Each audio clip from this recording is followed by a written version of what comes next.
Hey, folks, welcome back to the Pulse. It is 1 o'clock Central Texas time, and it is so good to see you again for another Friday episode. This is number 19 with Steve Staggs. 19. Isn't this crazy? We're going to have almost 40 hours of content of a couple of old dudes yakking, which I think is fantastic content.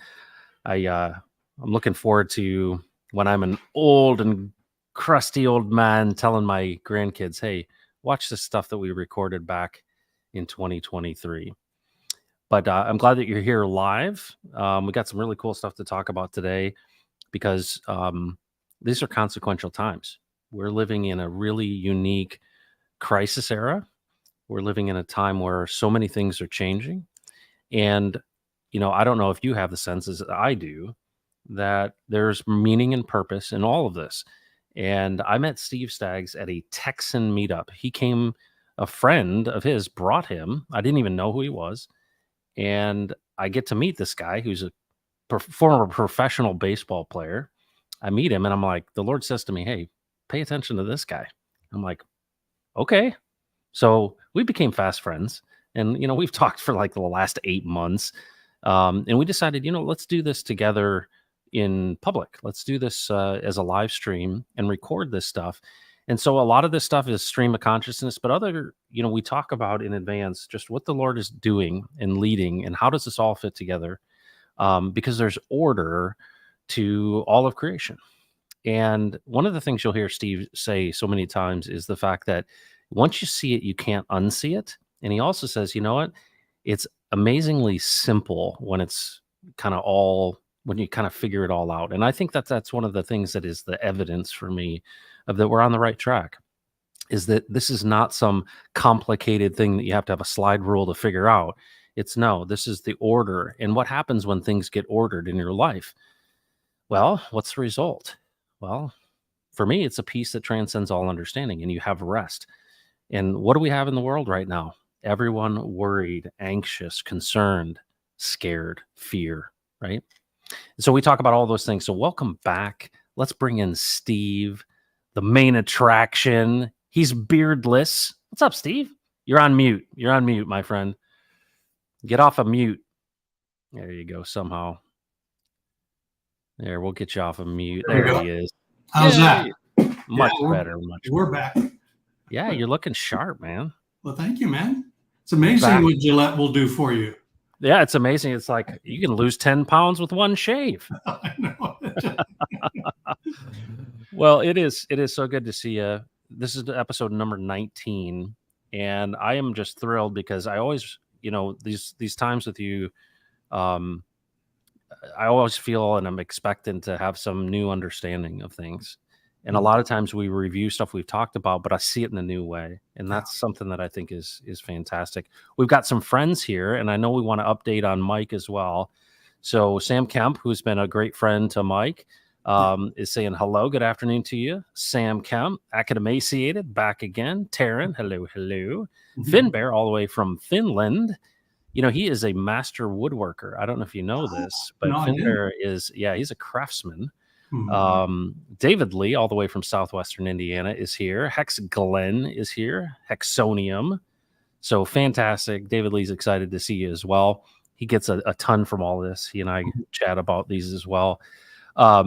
So I'm really curious. You've talked about we talked about a lot of things this last episode about freedom and sovereignty. We talked about a new economic order. I just did a video yesterday about new money and really kind of incorporating these things.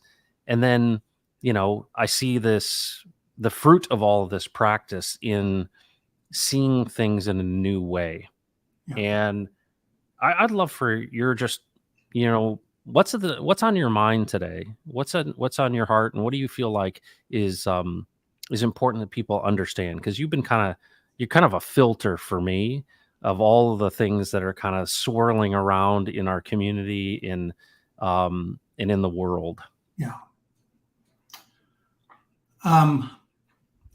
Probably the one thing other than what we've already talked about in inviting people to say, okay, Jesus, what do you say about all this? Are you the real deal, or you just some figment of some very clever guy's imagination? Yeah. But in addition to that, or in concert with that, I would say learning to think again. We don't know how to think anymore. We're told what to think.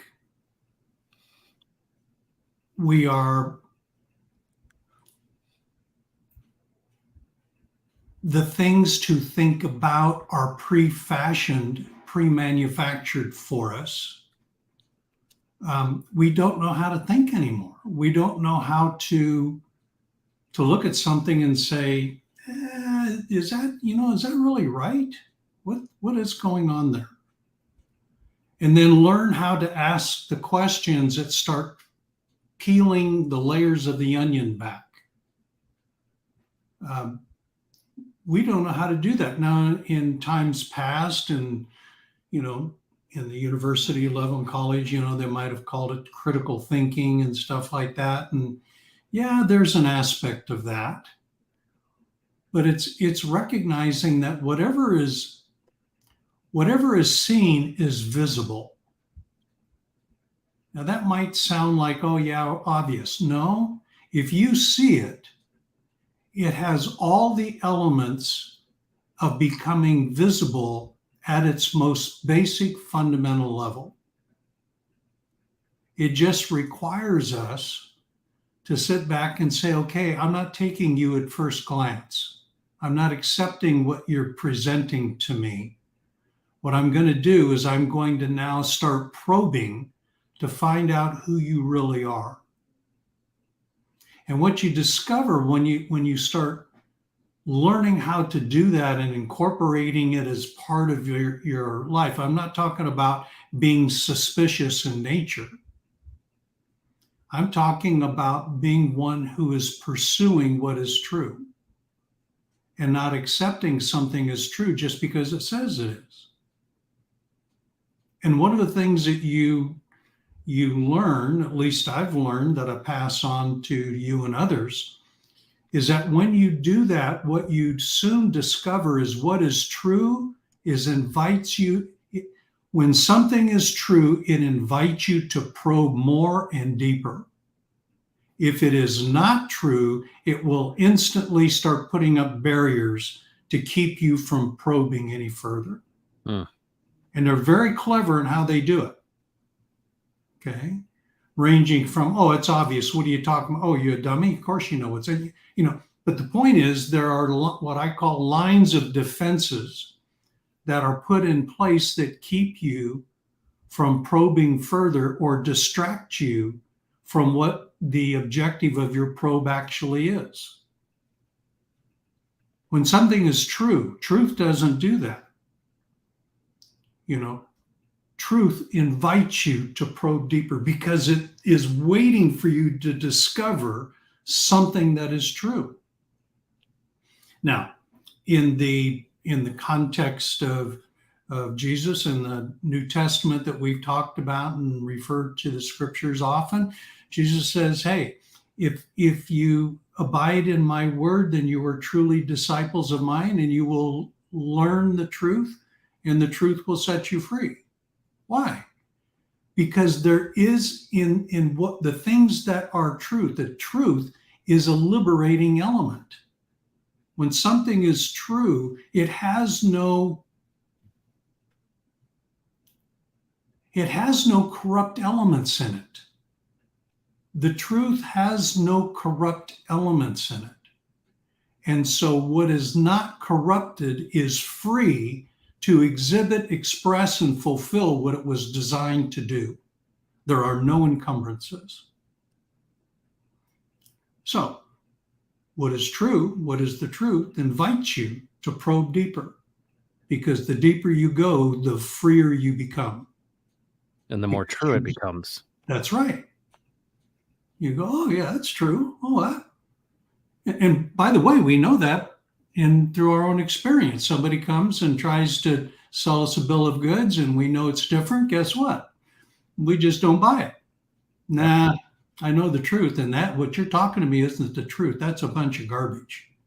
What is it? You are free. You are unencumbered. You are not compelled. There is a liberty that is present because you know the truth. That's a really interesting concept. You know that that guy Oliver Anthony who sang that song? Yes. It's interesting how much this idea of truth is so true and widespread. So, for example, truth in authenticity. Yes. One of the things I recognized with, you may not be a country music fan, and there's so many people who commented upon that song, but it's true with YouTubers, it's true with anyone that you meet, is that this idea of authenticity. Well, what is something that's authentic, but it's something that is true? Yeah. And we know so often, I go back to the garden and I think about this idea of knowing that you're naked, right? So prior to this time, there was no differences, right? There was nothing that was pointed out. And of course, someone asked me years ago, they said, what parts did they cover? And I was like, that's an interesting question. What parts did they cover? Well, they covered what was different about them. They didn't cover their hands or their wrists or their ankles or their knees. They covered the things that were different. And what do we do? And it's such a picture of what we do, right? We take the things that we're ashamed of and we cover them. And so we are either hiding or disclosing the truth, or we are misrepresenting the truth. And there's something inherent in that we sometimes can discern. And it's interesting, that concept of what is true and what's not, and how attracted we are naturally to the truth. And some people have even described it as it has a resonance to it. Yeah. The truth just rings. It rings true. Well, I think that's, kind of that song, right? And to find somebody who's saying, this is authentically true for this person when he's singing this song, and it captures something. And what is it about it that captures something in me? Why is there an emotional reaction? Because I go, you just put into words and song something that I recognize as true. Yeah. Yeah. Powerful. It is very powerful. And we've lost the skill. We have the attributes to do it, but we have lost the skill because we in the vocabulary that describes it for me is because we have aligned ourselves with causes above what is true. And so there is something there's a cause, there's an injustice, there is a justice, there's this, that, or the other thing that we pursue and give ourselves to. And what we don't realize is we haven't paused to say, wait a minute, is this thing that I'm pursuing, that I have found myself, with my passions being ignited to get behind this thing, have I even just stopped and paused and say, okay, let's look at this thing a little closer? Is this? And when we don't do that, what we don't realize is, these things change so very gradually that by the time we get plugged in, those things that have been distorted over centuries, we just accept as true anymore. Yeah. And we've talked about them in the context of, the vocabulary we hear being used to describe our rights in the Constitution that is then it is now in the common era described as the guarantor of our rights. Folks, no. See that when you pause and you look at that, you say, wait a minute, the Constitution is a created document. Are you now telling me that the ones who created it are inferior to the thing that was created by them? That's not how it works. The only way it works is when those who learn to use it as a mechanism of exploitation get us to agree with the vocabulary that they have begun to incorporate about something that we agree to subordinate ourselves to. Well, no, that's not how it works. Our agreement is conditional. Our agreement is not absolute. We created the document. There's nothing wrong with the document. It is neutral. What is wrong are there are those who are exploiting the document in order to rule. It is true that they are exploiting to rule. The truth is that they are perverse. And now you deal with the perversion. You expel the perversion. And when it comes to our country in particular, there is a means for doing that. The superior people who are sovereign over the document have set up a mechanism to purge the perversion. How do you know there's perversion? By looking at the lengths to which the perverts are protecting their position of exploitation. We call it power. See? They're not inviting further. They're not inviting. They're not saying, oh, no, come on. No, they're not inviting at all. They are repelling. Their lines of defenses are up, and there are all kinds of ways that they are doing that. Well, why am I even bringing that up? Because I got some political agenda? No, because it's a practical application, a practical demonstration of what it is to pause, think about something, probe to see what is there, and then understanding your position in standing related to that thing. And now what are your options? What can you do about it? Are you going to roll over and play dead? Or are you going to stand up and say, no, that's not how it works? No, the Constitution does not guarantee our rights. That's not what it was designed to do. How can an inalienable right be guaranteed by a document? See? The very nature of being inalienable is superior to whatever can be transcribed on a document, on a piece of paper. See? So, okay, we got to think about that. Well, what does that actually mean? Well, then start fashioning, allowing your life to be fashioned around the truth of something, because when you do that, all of a sudden, you start identifying and living in this thing called liberty. And the truth shall set you free. There's a whole movie about that, by the way. The Game. Remember me sharing a few episodes back? In the 70s, in the early 90s, how Jesus, recruited me to, in this context of prayer, exchanging wishes, we're going to take over the bully pulpit, Satan's bully pulpit in the theater. And we're going to start sharing with folks the real deal, the truth. And over a period of about 15 years, there were, especially in the first 5 to 7 years, there was one movie after another that came out that was in parable form, but it was telling you exactly what the kingdom of God is about. And the game is, hey, you'll know the truth and the truth will set you free. Well, what happened? He found out what the truth was. And Yep. what did he do? Set him free. Yep. See? So it's everywhere, in life, if we just learn how to recapture that ability to look at something and learn to probe for what is true.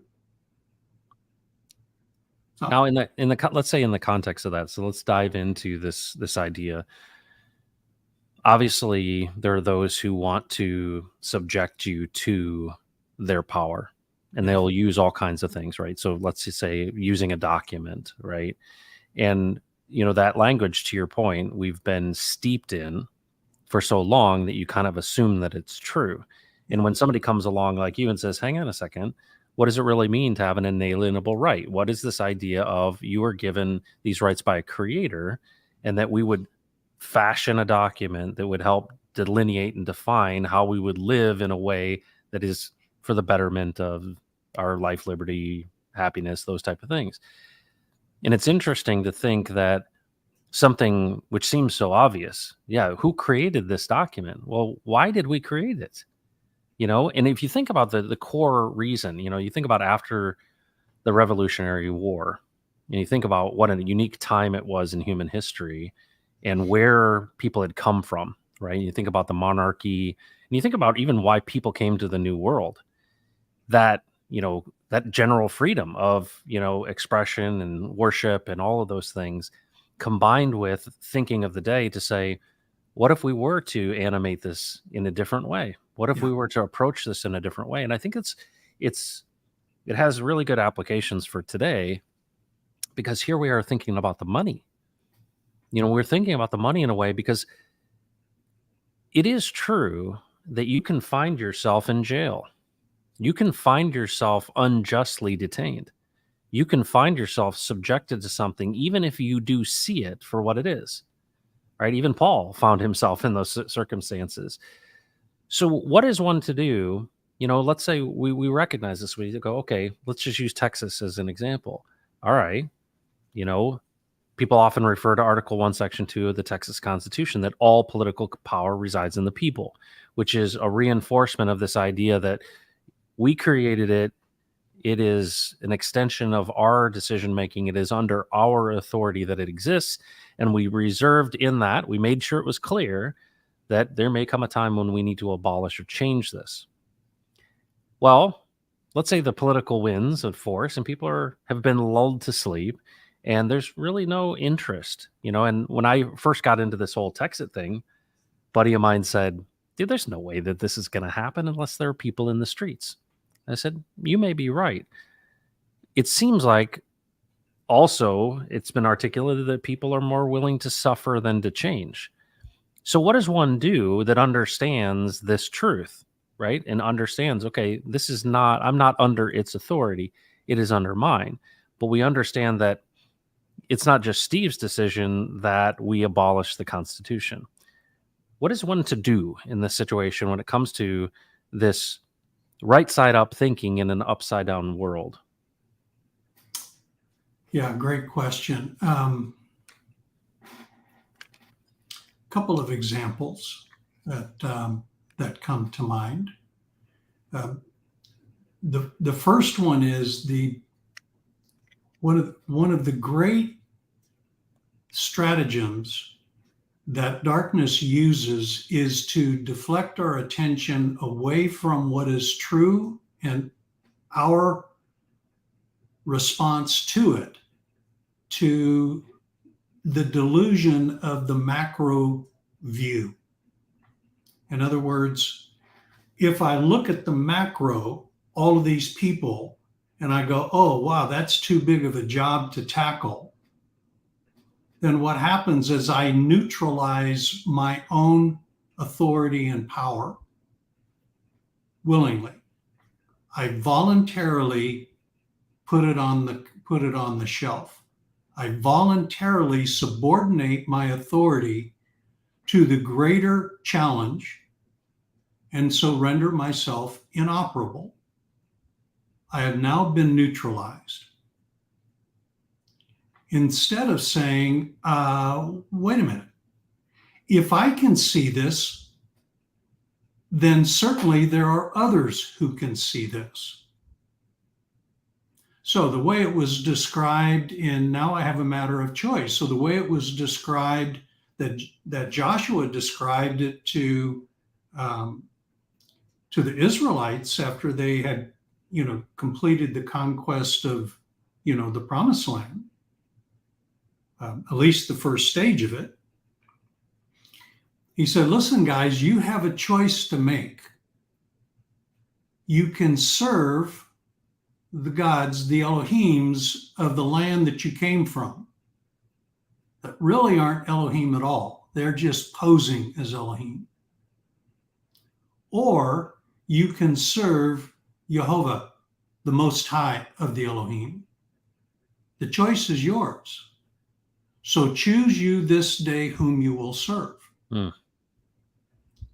Now, that was an individual choice. Yeah.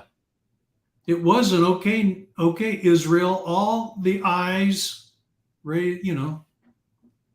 the Elohim that aren't Elohim in the lands you came from, all those in favor of serving them, say aye. All those who, it wasn't a collective vote, it was an individual vote. It was a declaration of your standing and your understanding of your standing in that situation. I have been granted the authority to declare whom I will serve. Nobody else gets to do that for me. Nobody else can do that for me. I alone must make that choice. And in my making it, I must declare it to be so and then stand in that choice. So the first thing is, it's an individual thing. Don't be distracted by the masses. The masses don't count.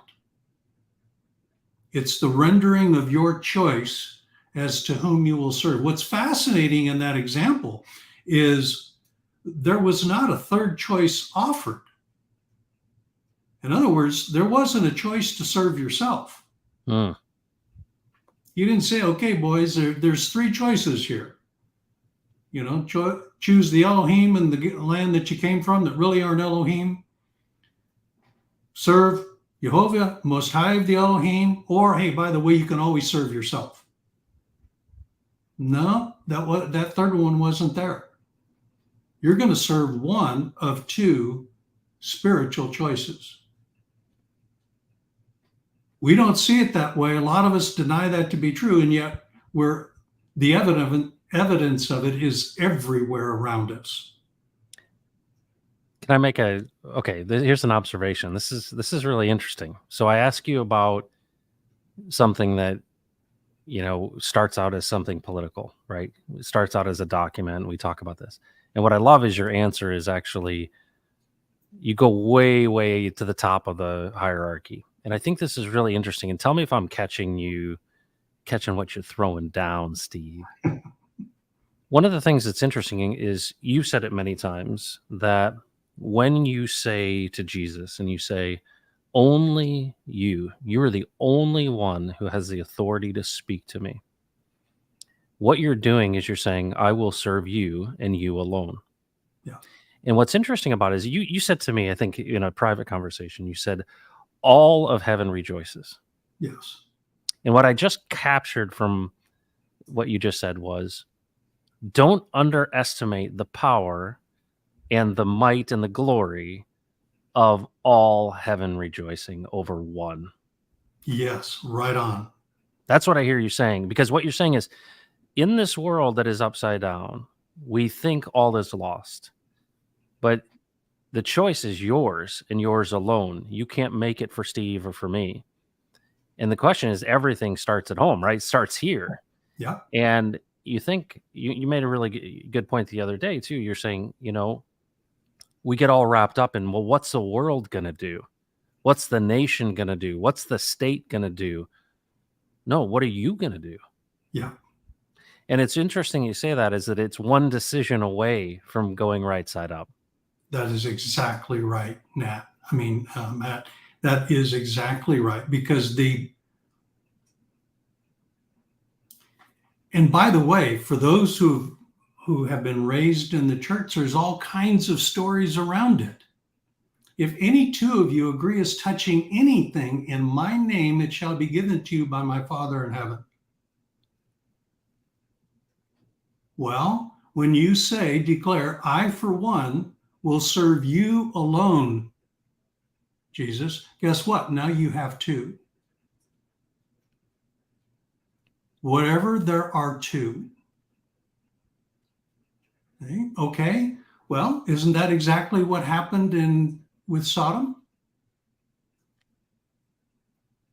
Jehovah pulls Abraham aside and says, hey, bud, I'm about to level Sodom. They have gotten just way too gnarly. And Abraham says, hey, yeah, but wait a minute, man.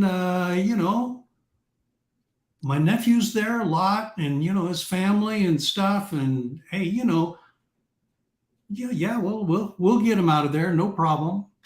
Well, yeah, but, surely you're not going to, trash all these people. What if there are 10 that are okay, that are interested in being aligned with you? Would you preserve them? Hmm. And what happened was it began with, one. What if there's one? Well, what if there's two? What if there are 10? Five. What if there are 10? And what did the one man Abraham do in his conversation with Jehovah about Sodom? He said, listen, go ahead, contend for your fellow man with me. Hmm. I welcome it. Oh, now all of a sudden we're back to building the temple of God's man. Who will stand and contend? Where any two of you agree as touching anything in the authority of my name, character, and nature, the Father will grant it. Well, anybody out there takers? Yeah. Any takers out there? I'm telling you, this thing could be changed literally in a month if we actually came into the realization of our place, our position, our authority as the Elohim of God.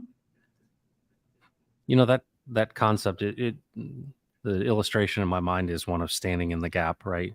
Yeah. Making an appeal and having this discussion for others. And it's interesting. This is really interesting because it's not what I expected you to say, but I love it because it's counterintuitive and it's so true, right? It resonates as true. And you know what it requires of you? And this is a challenge that I've been having recently is we're so in the world, right? And there's certain ways things are done, right? And I mean, just the basic stuff. And we get into a routine. And I think a lot of times just in that routine, in, we're not considering, how it all fits together. And what you're saying is, and I think this is something that's hard for many. I mean, I was on a conference call this morning where everybody's trying to do planning, right? And I said, I don't disagree with the plan. I don't disagree that these things are potentially necessary at some point, but we're not at that point yet. And it's really hard for people that don't see the path yet, and you don't have the partner yet, and it hasn't come to pass yet, and you want to force it, right? You want to, well, we've got to do something. We can't just wait. And what I'm seeing out of all of this stuff is that, hold on a second, you and I, what a great story. what a great story of contending for the people, Yeah. right? Because, you know, if you're to believe what you just said, that if there are two or more, you know, well, have there been folks throughout history and currently who are standing in that existing gap and contending for God's man? Yeah. And it's interesting, you know, you think about that is the real. We talked about partnership, you know, a number of episodes ago, and this we talked about the ark and carrying the ark and not putting your hand to the ark. And it's really interesting because it's a mystery to me, right? I'm not. It's very difficult for me to predict God's movements, right? Because He's out front and He does this work. But it's almost like this discipline to say, no, no, no, don't put your hand to it. Don't put your hand to it, because it's an interesting place to be in, to not know the future, but to believe that He is a shepherd. He's out front. We recognize His voice, and there's a time and a place for all things, and it's His appointed time, and it's His work. Because I get so caught up in the fact of what should we do, Steve? And what I hear you saying is, hang on a second. When you're rightly related to Him, well, what is it? Where does the rest come from? Well, you're given a role. Carry the pole, bro. Yeah. Don't put your hand to it. And it's hard, Steve. We're like used to action. Yeah. And how interesting is it as we come together in this understanding of saying, what decision have you made? Who have you just determined that you will follow? And, you know, and what I keep thinking about is money. You know, these stories, you can't serve God and money. Well, it's just one other thing. Add another thing to the list that you can't serve God and. Yeah. It's just another thing, right?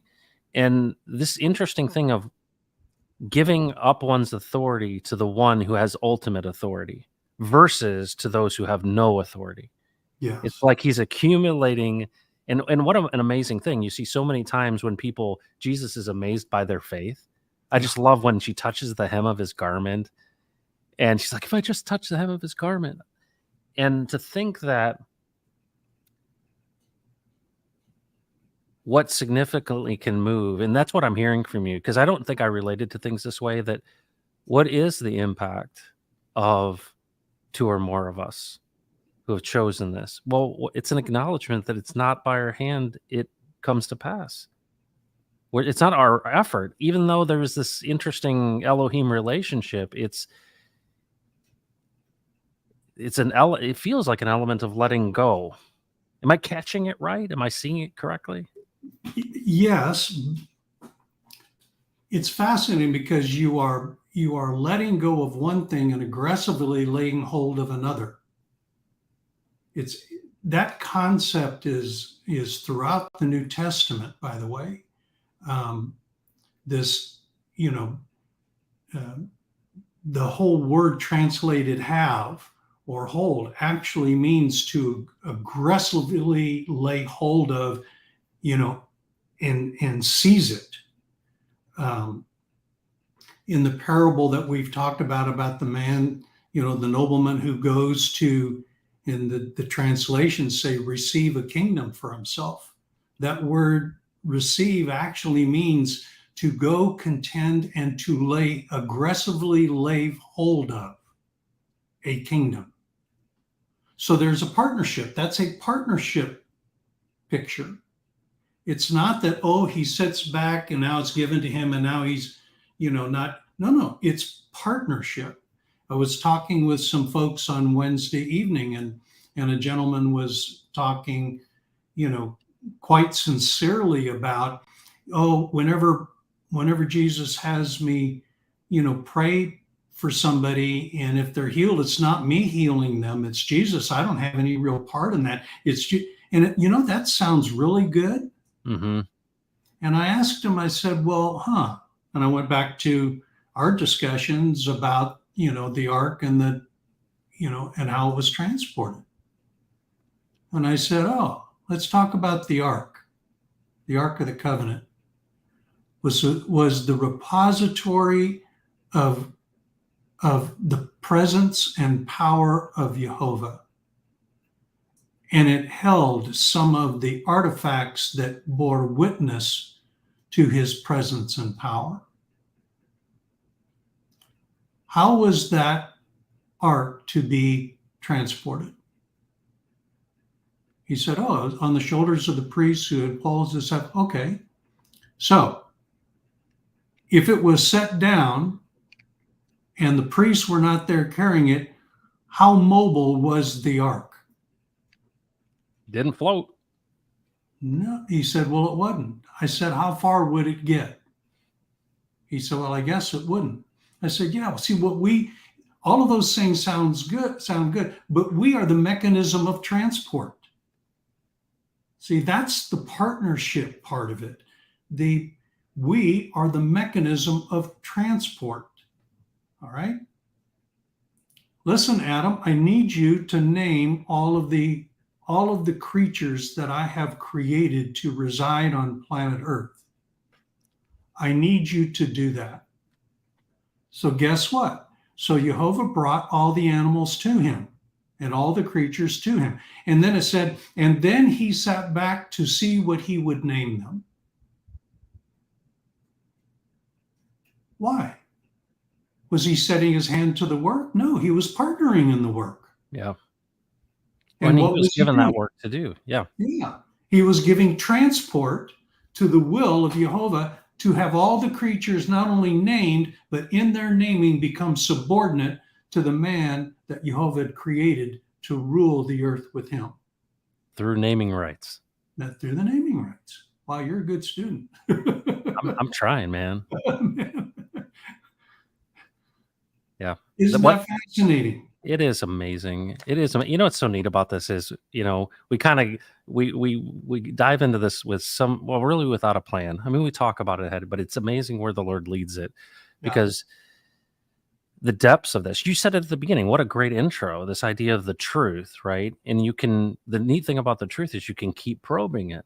Yeah. And that's exactly what we're doing right now. We're saying, and what does this actually mean? As you continue to probe, it becomes more true. Yes. And it's really, what's really neat about that. I mean, just think about science and, how people will, we thought the smallest thing was an atom, and then it's like, no, well, we know that there are these leptons and quarks and all these other things. And it's like, now we're going to smash things together and, there's the Higgs boson. And it's like, well, now things like disappear and appear, and now we got string theory, or now we've got, and it's amazing that the deeper and deeper and deeper and deeper we get into it, the more and more order we see, or in this case, the mystery that we see in all of it. And it's funny how it kind of loops back on itself. I think the powerful thing, that's resonating with me in this whole story, and really this whole, is, have you dealt with yourself? Because so many people are trying to, if you will, influence others, right? They're trying to convince or whatever. And it's interesting, this idea of resting in your own decision of who you're going to follow. And I've brought it up many, many times that I didn't realize this self-control of listening to oneself, that actually I was inviting in, if you will, not just darkness, but distraction. Yes. Because I was not, and there was a certain discipline around going, what does it mean to articulate only you have the authority to speak to me? And Steve, it was really incredible. I had a call with someone else, right? This neat how these things get passed along. And I was talking with a woman who was really, really struggling, and was struggling with trauma. And had health issues because of it and all of this. And just, in the conversation, I just said, it's been really helpful to me over the last 8 months.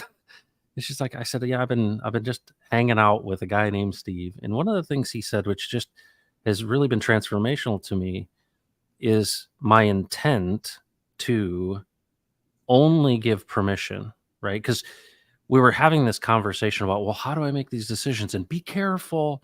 Don't trip and fall, and be cautious, and you never know what their intent is, and they could be serving the evil one. All of these conversations around, oh no, almost as if I could trip and fall into the pit of despair. And I said to her, and of course, this was creating a tremendous amount of anxiety for her. And I said, what's been amazing to me is this idea that I've made a declaration, literally, to say, only you have authority, only you have permission to speak to me. I will not listen to any other. And of course, how does that manifest itself day to day? Well, I mean, I start seeing things for what they are. I recognize that those other voices are not, and they are absent of authority. Yeah. It's interesting, right? It's like you said it many times. Once you see it, you can't unsee it. And I'm not saying it's, I'm doing a perfect job, but there is something about that. And it's interesting how there are some people who would just distill that down within the church and say, well, that's kind of like salvation. It's kind of this idea of like when you fully commit yourself to Jesus and you say, only you, I'm only going to listen to you. I'm, being in Christ and these type of, churchy terminology. But the practical nature of it is, yeah, I'm really interested because I recognize that you are the way. Yeah. And what's interesting is what's the fruit that comes from that? Well, peace in the midst of a storm. And I'm not saying that I stay disconnected, but I still challenge with this. I agree with you. And I recognize what you're saying about, yeah, there's a partnership and we are the transport. And it's a really cool concept, the conduit, the branch on the vine. But there's also this, and this is one of the things I wanted to talk to you about today, was this idea of God's timing Yeah. and our timing. Yeah. And our planning and his planning. And of course, when you think about this, you're like, well, how did the ark move?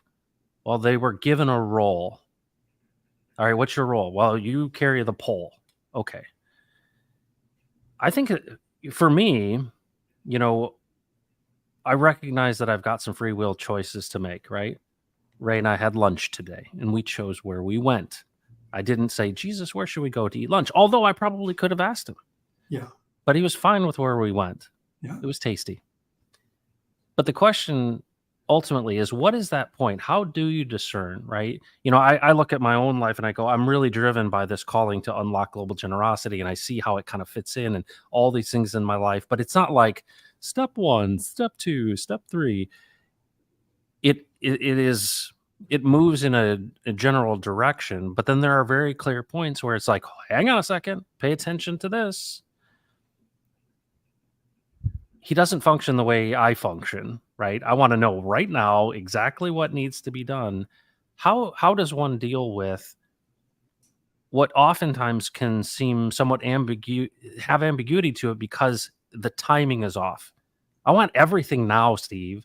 I want the new economic order. I want the captives to be free. I want to see, Babylon burn in an hour. I want to see the new order. I want to see the transfer. I want to see the kingdom come.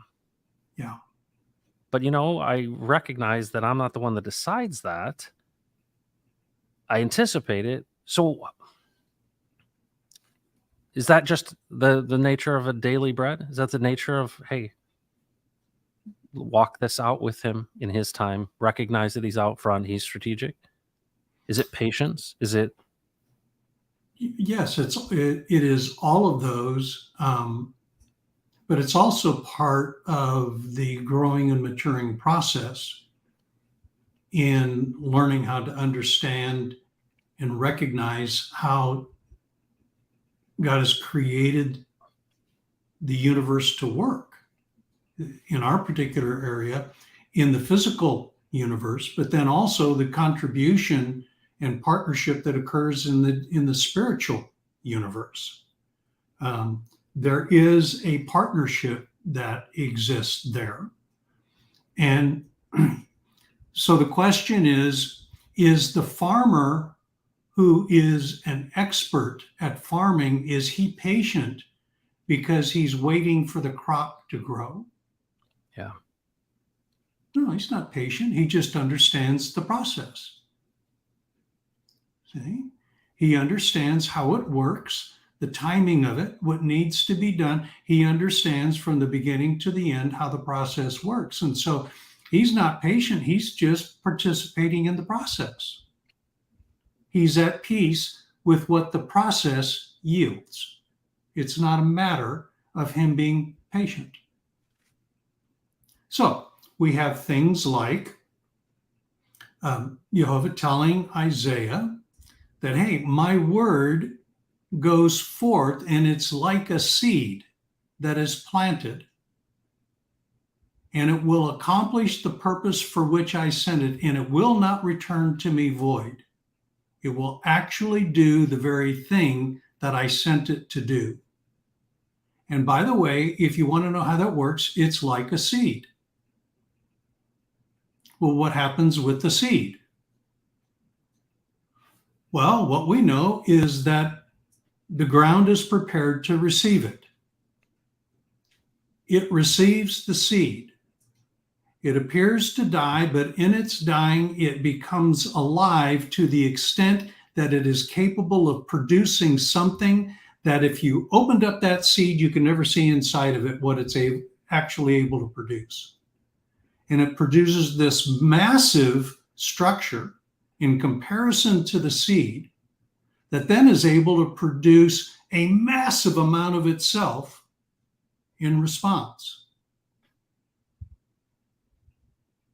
Jesus described it in the parable form. First the blade, then the head and the grain. Then when the grain is ready to deliver itself over for the harvest, it presents itself. And there's this picture of in that particular instance, like the wheat or the corn, actually presenting itself for harvest. It's telling the farmer, I'm now ready for the harvest. I'm now ready. The farmer doesn't make that determination. The mature result and produce of the seed tells when it's ready to be harvested. And the farmer isn't considered patient. He just is considered cooperative and an expert in how the system of farming works. So that's part of getting to understand the nature of the system, the process, how it works. You think about, I've been listening and paying attention to you for quite some time now, and this is an amazing picture. The seed is such a great, wow, it's so powerful to think. And I don't know if many people have thought about it that way. I think about having children. I remember my first daughter, taking her home. I'm like, are you sure I'm allowed to take this child home? And if you think about a child as a seed or yourself as one, right? This purpose and what it will become, right? And of course, when you've got a little baby at home, you're like, I wonder what this one will become. And of course, I see her now. She's a senior in high school, and you make a really good point. Family, by the way. What's that? I said, you have a beautiful family, by the way. I know. They are just, even a blind squirrel finds a nut once in a while. It's amazing though. So let me say this back to you, because I think that this is really powerful. I just know it is, the farming analogy works because you're right. The farmer has seen harvest to harvest. And what I think is really cool about this is you're equating the nature of, because they're connected, but why don't we apply the same process to the spiritual? Okay. So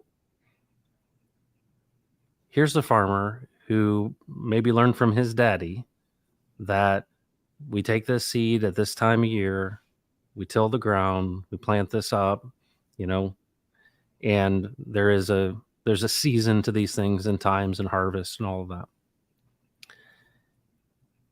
When I think about my church experience, right, and the idea of, well, I read the Bible and, wow, these are really interesting things. And of course, the more I dive into them, the more I understand. And then I have conversations with you and I understand more.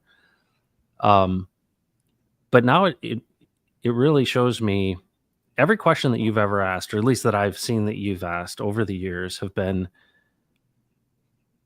either Jesus asking you, hey, what do you mean by that? Because he wants you to understand how it's structured. Yes. Well, the farmer understands the structure. That's why he's not patient, to your point. But what's interesting is, I look at the Reformation, hey, it doesn't say this. Why are you doing this? The same thing is true here, is to think that if Jesus is alive and he speaks, what do you think he's going to say? And it sounds like to me, what he says is, let me tell you the order and the nature and the character that I have put into this thing. And if you understood how it works, you would understand how it works. And one of the things I think is incredible is one of the first questions you ever asked me, which was, did it surprise God that the serpent was in the garden? And you think about that in terms of each seed that's created. Well, the serpent was created by God, right? Yeah. And if you think about it, so were the fallen angels allowed to fall. Yeah. And the question is, you said everything that's been created will fulfill its purpose. So we even talked about darkness having its purpose. Yeah. And that's really interesting to think. I don't think we've been told the first step or way in which we can ask and engage the creator of all things. What did you mean by that? Because I feel like I hear you say that so much. Hey, Yeah. how do you see this? What do you mean by that? How am I supposed to see this? Yeah. Because I do think the result of him speaking that and showing you is you rest. Well, what is kind of rest? But yeah, I can be more patient because I understand you got all of this under control. And we talk about God's sovereignty, and we're like, yeah, he's got it all under control. I think it's lip service to something that actually he has under control. Yeah. Yes. He definitely does. It's not a surprise to him. No, and it's okay. Let me give you an example. And if you want to go into the more technical nature of time and how it works, well, let's do that. Okay, let's start there. Okay. So now we look at the farmer and we get a picture of one who understands and then cooperates with the system and structure that has been put in place in order to gain benefit both for himself and others. Because that's what it is. You cooperate with the structure, yeah, and it produces a benefit, and that benefit helps you as the farmer and then those around you that need help. Yep. And then you see in the structure of Jehovah's economy that he spoke through Moses, and a portion of that you're supposed to take and put in the storehouses in the towns, so that anyone who has need for food can go there and generously and abundantly take whatever they need to provide for them. So not only is there enough for the farmer and his family and those who are around him and all the workers that help them and their families, and to contribute to the overall economy of the local economy and then the national economy, there is also an abundance to be able to help anyone, whether it's a neighbor or it's an alien who comes traipsing through your land. If they are hungry, they can go to the storehouse and take abundantly, so that they will observe the generosity of your God. That's what the seed is all about. That's what cooperating and participating in the structure is all about. It is full of abundance for virtually everybody who comes in contact with it. And for the one who walks in truth, there's no intention to exploit that. The one who walks in falsehood is looking at it as an opportunity to exploit and control. So that's the macro picture that we see in the form of the farmer. So now let's look at this thing that you started with called time. Time is a construct of the creation. Okay, and there are three basic elements to it. They're described. I'll use the way that they are described in the New Testament. One is aeon. Aeon speaks of a period of time that is marked by certain characteristics and is put in place to achieve a particular outcome assigned to that time. And so when we read, for example, in the scriptures, eternal life, the word is actually aeons, meaning that there is age-long aeons, that these things continue to go. And it speaks more of a quality of that time than it does the duration of that time, because the duration is assumed. The second part of the part of time is called chronos time. Chronos time is linear time. It's what we see happening on a calendar or on a watch. It's 1 second preceding another second, another second, another second. It's very linear in time. The third kind of time is kairos time. Those are the three components, and kairos time is circular time. Let me finish that. Is circular time that speaks of certain characteristics that mark that circular period. Now, those three elements in time then produce a fourth element, and that's called the fullness of time.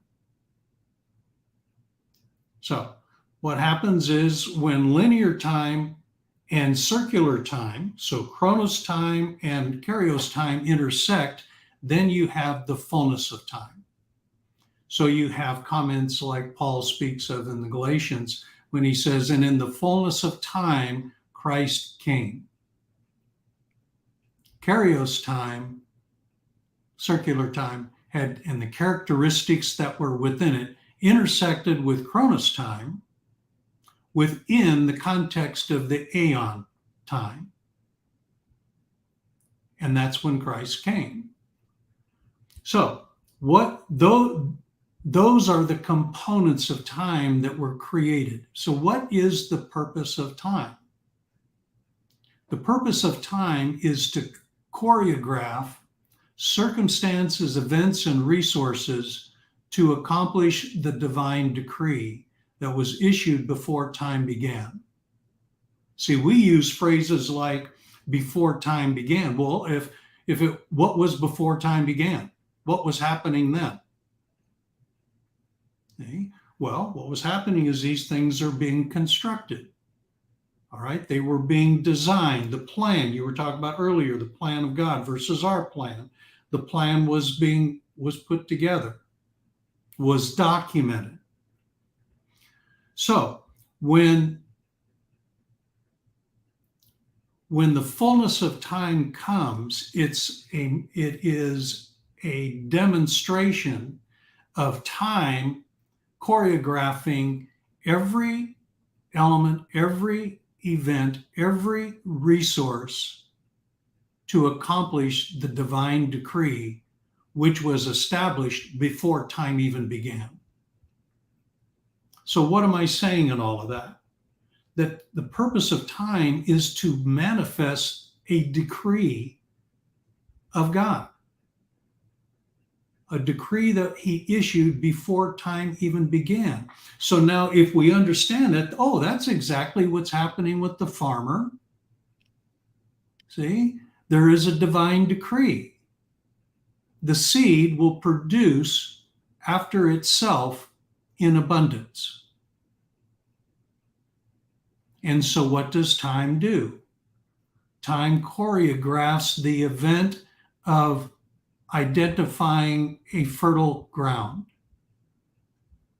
that some man identifies and says, oh, I'll bet that there's a lot of weeds out there. If there's a lot of weeds, that means that ground must be pretty daggone fertile.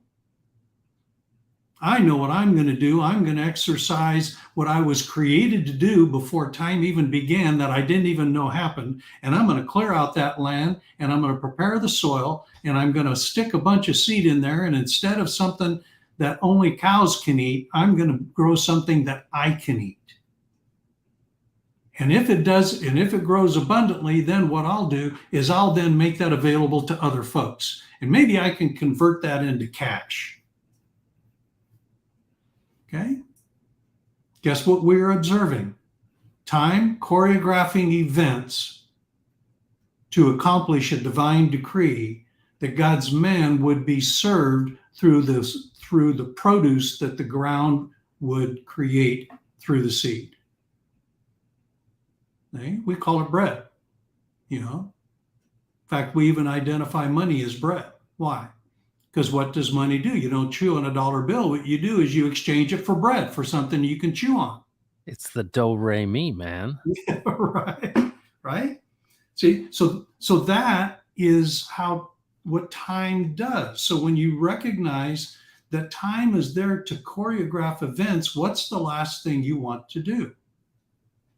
You don't want to pick the apple before it's ripe enough to be consumed. You can do it. Yep. See, you have the prerogative of authority to do that. But what it is a perversion of your authority and the power that you've been given. And so what ends up happening in your premature plucking of that apple, you are actually promoting something that's toxic as opposed to something that's abundant in giving life. Just through the misappropriation, premature exercise of your authority and power, your stewardship. So now what does that look like in a business? The mature business leader looks at that, having the experience to see, and says, yeah, we could certainly do that, but if we do that, this will happen. And what is he or she describing? A perverse outcome because of a premature action. Yep, fully capable of exercising that. And those who are less mature in understanding that, what do? Well, if they respect the aged farmer, the mature, wise farmer, they yield and learn.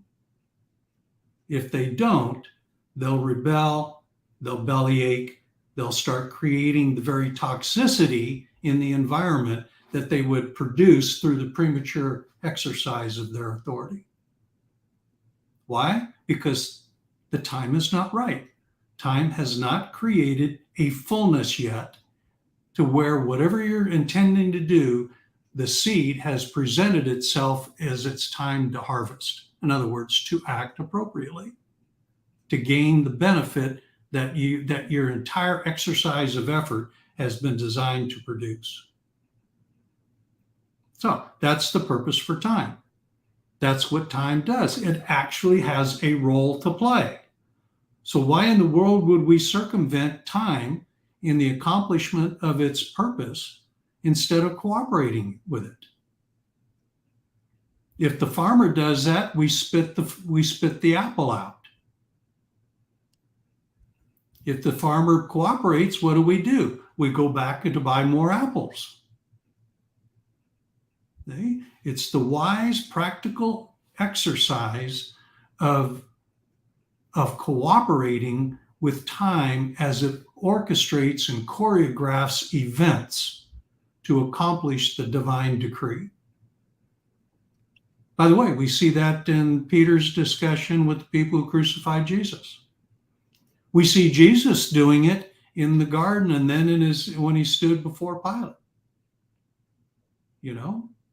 Pilate, man, you think you're the man here, but let me tell you what, you would have no authority over me if the Father hadn't first given it to you. So, man, my suggestion is should probably wonder why he's giving you this authority right about now.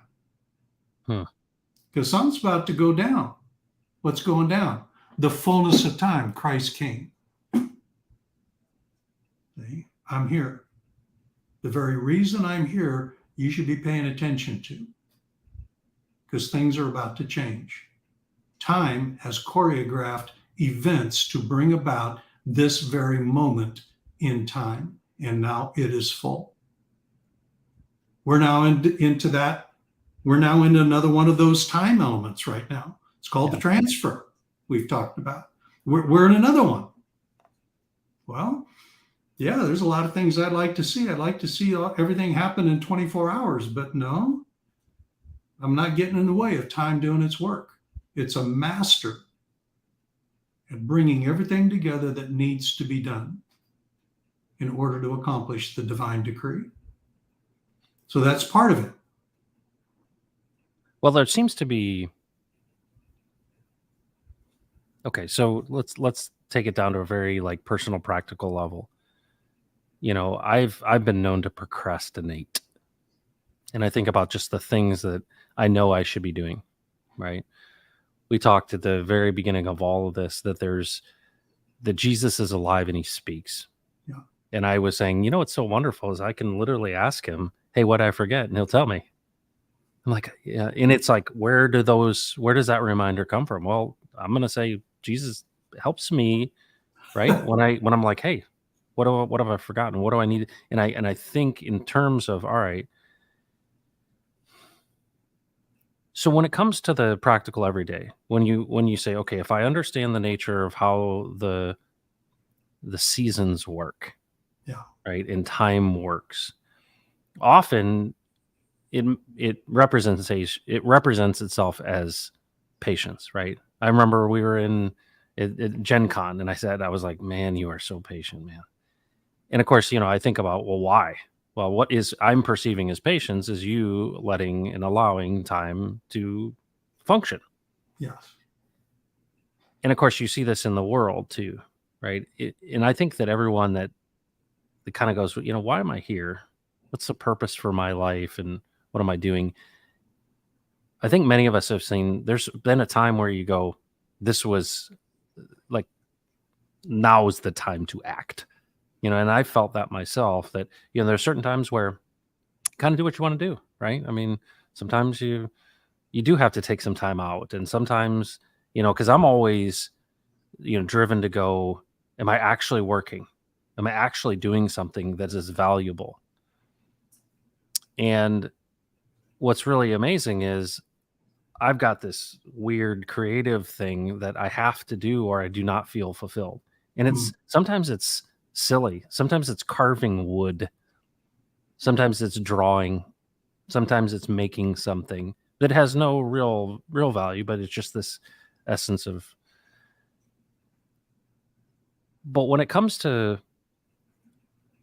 holding each thought captive, it seems like to me what we're getting at and what I feel like is,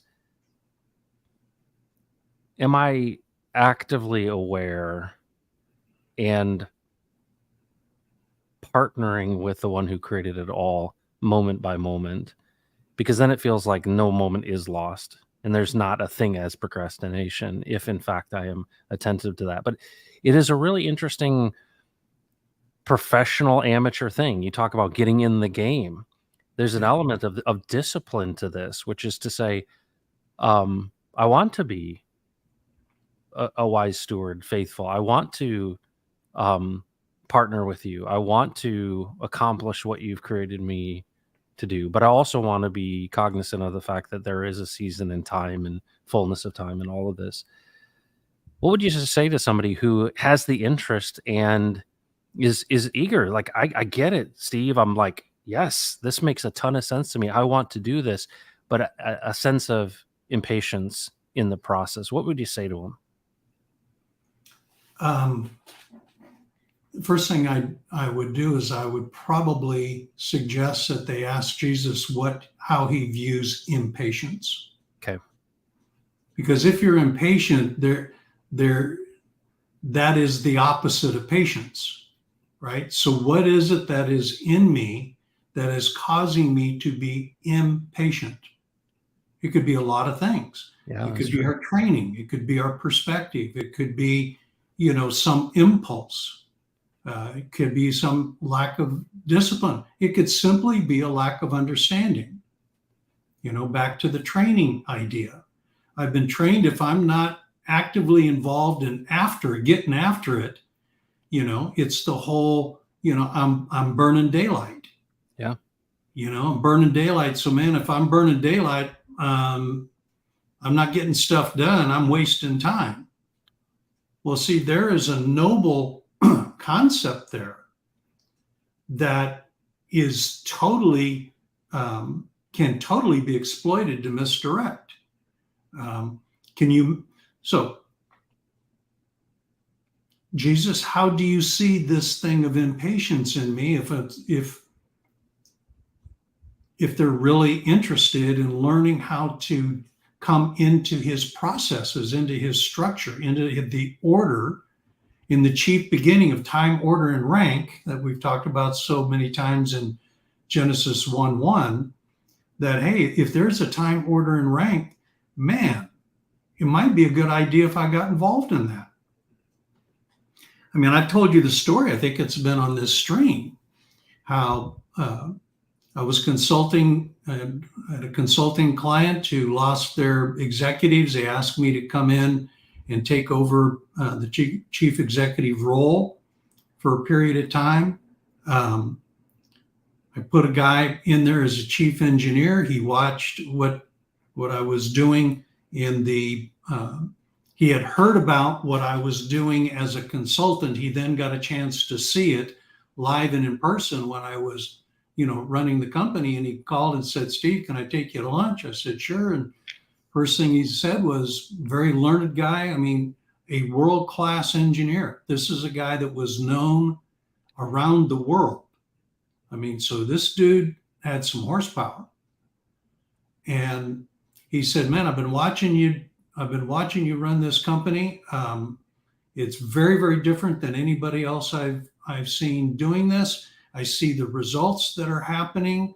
Can you point me to some book or a group of books where you learned this?" And I said, "Well, are you really interested?" He said, "Absolutely." I said, "Okay. The one who taught me everything you see happening in me and through me in business, his name is Jesus. If you want to know what he has in mind and how he views business, ask him.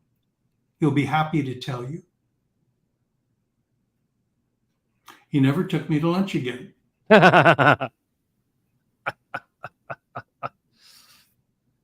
Right?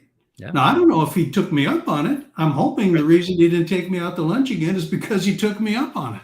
Yeah. See? But I can tell, you can tell, we can tell others about it, about the structure, about Jesus, about how he designs things.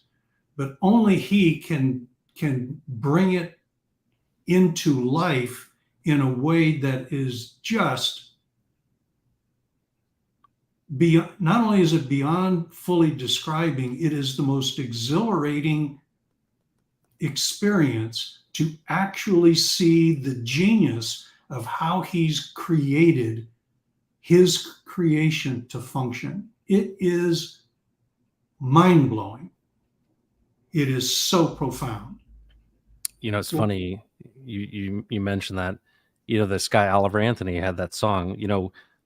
A month or so ago, prior to this, he was high, drunk, lost, just anxiety ridden, all these things. And of course, people were saying to him, he's getting, I want to say he's in his 30s. And, whenever he would go hang out at somebody's house or whatever, they'd be like, "Why aren't you doing something with this music thing?"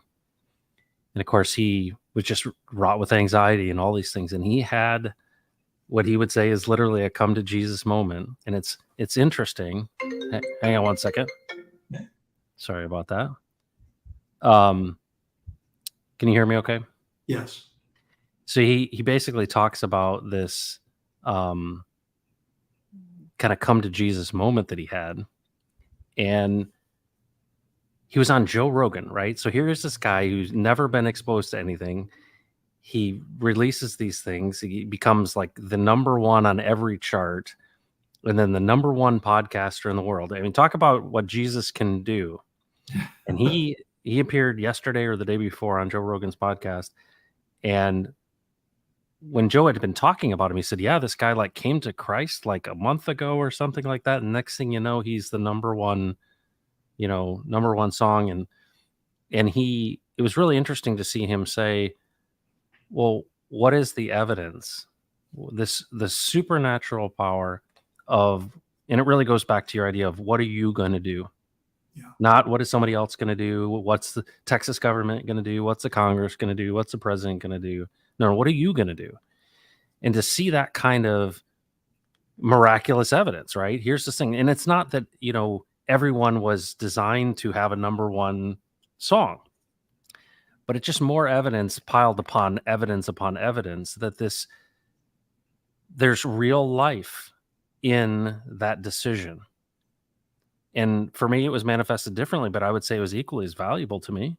Yes, absolutely. You know what I mean? And you're right. We could talk about it a lot, but that's the thing that I think is so great about our conversations is this idea of why don't you try them on for size rather than why don't you go get saved? No, no, no, no, no. Hang on a second. No. Do you have any interest? Well, yeah, I've been trying everything, Steve. And you know what? I've tried all, and that's how I operated. And boy, what I was producing wasn't real good. And it created all kinds of trouble and anxiety and all those kind of things. And you think that what started September 10th of 2000 for me, and 5 minutes ago, I have an aha revelation about something, right? A new something, right? And it just goes back to your original point. The truth is always the truth, and it continues. You can probe it and probe it and probe it and probe it. And that's the thing that I think is, so many people flippantly talk about what it means to, follow God and what it means to literally listen to the living Jesus. There's so much benefit built in, but it's such an interesting journey that you have the choice to either be a spectator or a participant.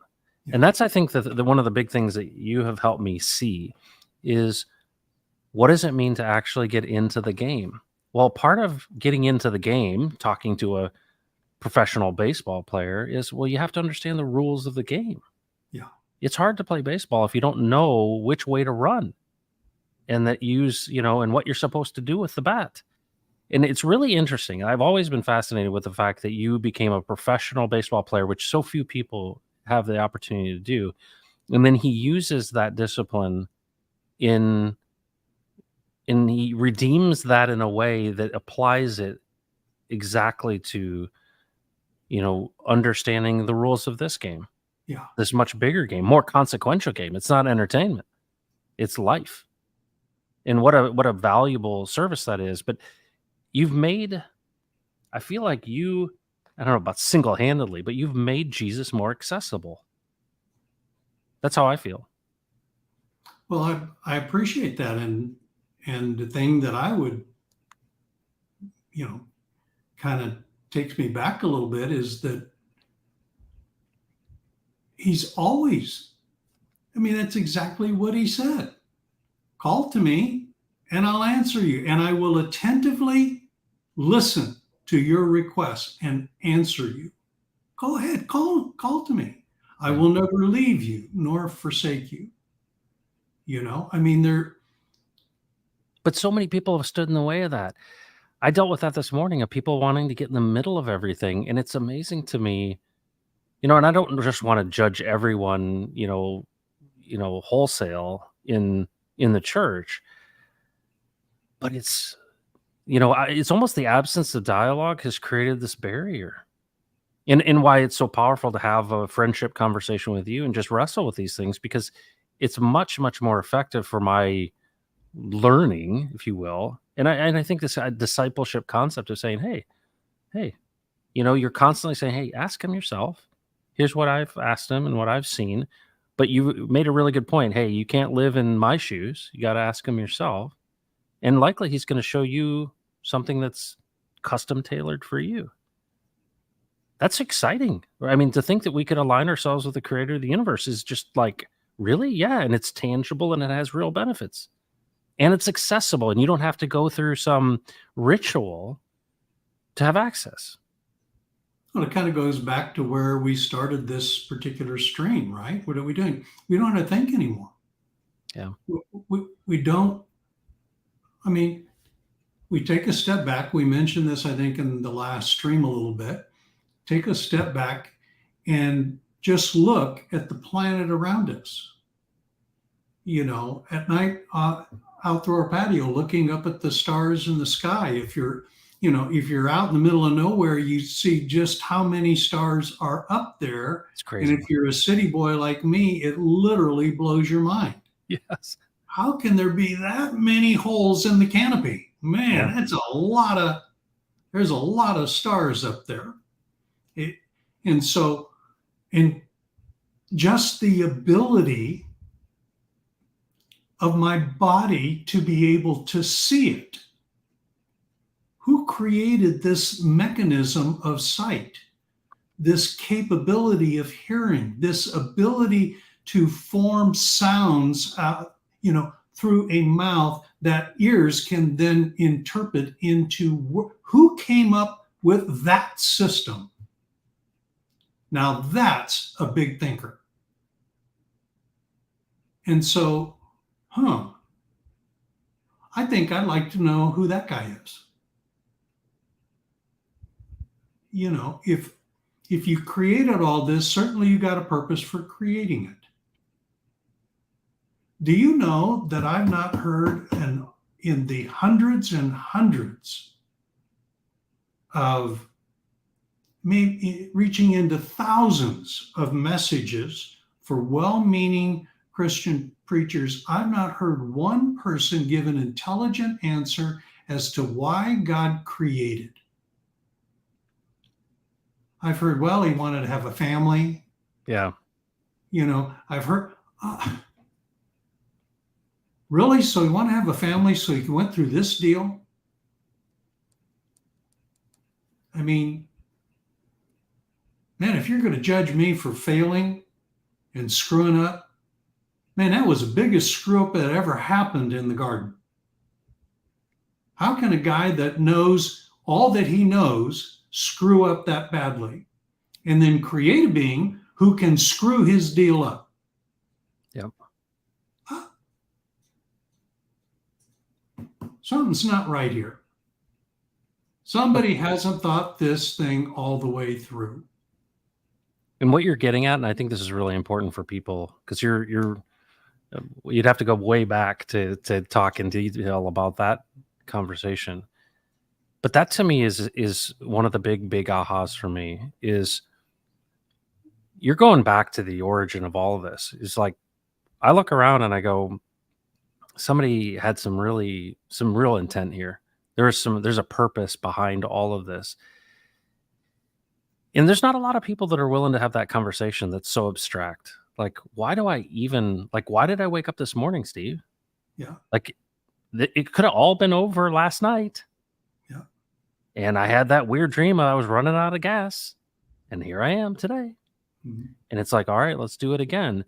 And then, I think about my dad, or I think about those that have passed. I think about all of these things, and I go, and then I drive past a cemetery. And I think about, who are those people that came before? And, it's really amazing when you start thinking about it, to think that all this was intentionally created this way and allowed to continue. And, I really feel like we're in a time where we're going to be confronted with the creation in its complexity, even more than we have been. And I think there's no more, this came at the perfect time for me, personally, is to say, it's like, you really need to understand how to direct connect, because without having this ability to ask Jesus, what is this? How do you see this? A lot of things are going to be thrown at you. And, I just think about in Revelation, this idea of that there will be those who would be deceived, that those who would see this thing and they'd say, yeah, well, he's doing all these amazing things. Clearly he is. Well, how could you be fooled? Well, because you've been lied to and you've been told, well, yeah, you're not going to die. You don't even know what death is. But it's interesting how it does seem like there's a moment of binary. Once you see it, you can't unsee it type of thing. Like there is some momentary thing where you're like, okay, I get it. Okay, that makes sense to me. And then you're seeing it everywhere you go, right? Upside down, right side up. You're seeing it, you're seeing it, you're seeing it. There are many people who have been within the church who haven't seen it in 40 years. Yeah. And it's almost, and is that what Jesus talked about? Is that the lukewarmness? Is that this challenge to chase after him, to be disciplined, to get in the game, to actually consult with him, to ask him, to have a relationship with him? Seems like what he's desiring from us is, hey, ask me and I'll tell you. There Well, seems to be a desire for, in it seems like it pleases God that we would actually consult with him. well, yeah. We see that in the example of the Mount of Transfiguration. Folks, some of you are not going to die until you actually see how the kingdom works. That's what Jesus said earlier. And then it says, and 8 days later, Jesus was with Peter, James, and John on the mount, and they saw him transfigured. Yeah. And, and Moses and Elijah appeared with him, and they were conversing. Yeah. Well, what are they talking about? Are they just shooting the bull? What were you talking about with Moses and Elijah? Well, Steve, are you interested? Yes, I am, vitally. Okay, sit down, because there were about a dozen things going on at one time. Let me start here. This is how my kingdom was designed to work. I partner with my man. And not only do I partner with my man who is occupying the earth at the moment, I am working with my man who has already spent his time here and is now working with me in the heavenlies. Heaven and earth are not separated, they are one. Did I not tell you that if you believed, you would not see death? Do you see Moses and Elijah dead? That's No. so huge. That's how my kingdom works. As they had a role to play on the planet, so they have a role to play in my heavens, and we are working together to accomplish my Father's plan. That's what we are doing. Have you ever heard anyone say those words you just said? No. I've never in my life ever heard anyone say those words you just said. I've never heard of one, but I did hear Jesus. Well, that's the kind of thing I'm talking about. No, but that's so, it's amazing. What you would think that you would share from that story is something completely different. That's never been shared, in my opinion. But what an amazing picture it is. Why was he talking to Moses and Elijah? What an amazing thing. Because they're not dead. That's right. It seems so obvious when you say it, but how amazing it was. So think about that as hope, right? Now I'm kind of extending this in my own story of hope, right? My brother called me right after my dad died, and he was freaked out. And he said, Dad talked to me last night. And I'm like, okay, we'd kind of call that like mental illness, probably in the practical sense of it. And what my dad said to him was the most amazing thing that I've ever heard. And it was exactly what he needed to hear at that moment. It was just the most beautiful thing. And of course, he was wigged out. Yeah. And, it gives me a lot of hope because I don't see it. Like, I don't hang out with my dad, right? He's gone and I don't see him and I miss him. But to think what you just said is this ultimate promise that I think we're put here to remind each other of. Like, you're helping remind me this is not all there is. And that's so hopeful. No, Yeah, you saw he was talking with them because they have work where they are. And of course, I think I know that to be true because this idea of, well, no, store up your treasures in heaven. Yeah. Oh, because you use those treasures in heaven? Yeah. Yeah, yeah. You may be responsible for cities. Okay. Okay. I don't understand how all that works, but I'm going to take your word for it. But wow. But see, that's the thing, Steve, that's so interesting about this time is I even ask myself, why do I know Steve? Yeah. I do. I'm like, why did I meet you in Dallas? Why have I had this conversation relationship with you? And what is it in preparation of? Because I really truly believe you're serving me in preparing me for something Yes. to help me see how it all works. But also to say you can ask him yourself and you should ask him yourself. But I do think that there's different gifts, right? There clearly are different gifts. And the gift that you've been given, which is completely aligned with everything, in its evidence that it was designed since the beginning of time, Yeah. right? Yep, you're still playing those baseball games out back after, and it's like, nope, he knew, all right, you're gonna treat me like you treat baseball. Yeah. And that's so, you think about good and faithful servant. It's amazing though to me for so long, but you just said it, time. Yeah.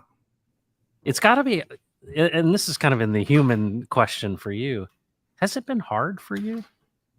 It seems like it would be hard for you when faced with so many people who are so stuck and I think would reject something that to me seems so obvious, but I wasn't raised in the church, right? I don't have a bunch of baggage, Steve.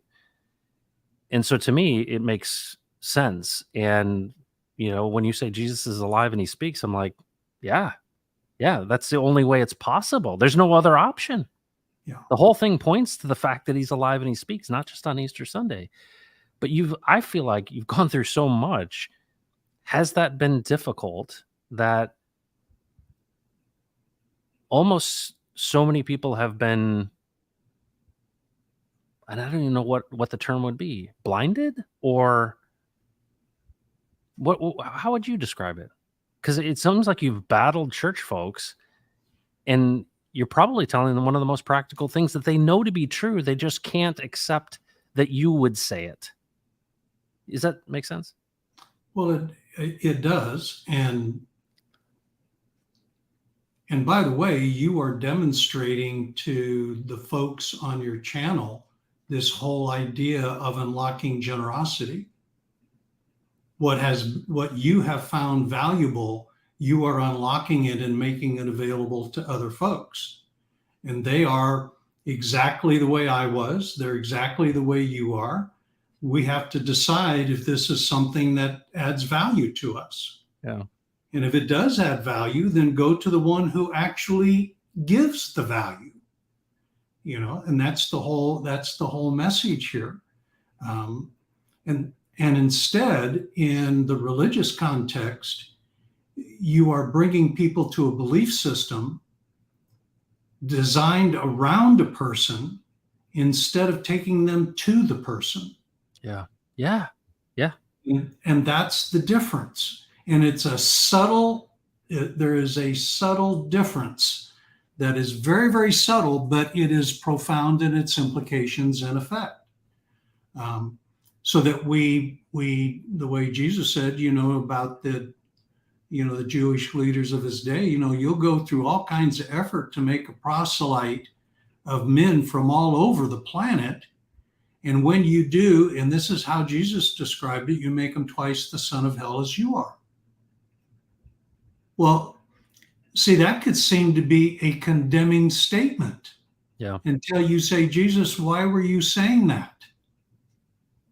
Were you condemning these people? No, I wasn't condemning them. I was shedding light for them to see the effect and impact of their approach to life and to me. It's backwards. Yeah. You're saving them to a belief system. You're not directing them to the very God that you say you worship and serve.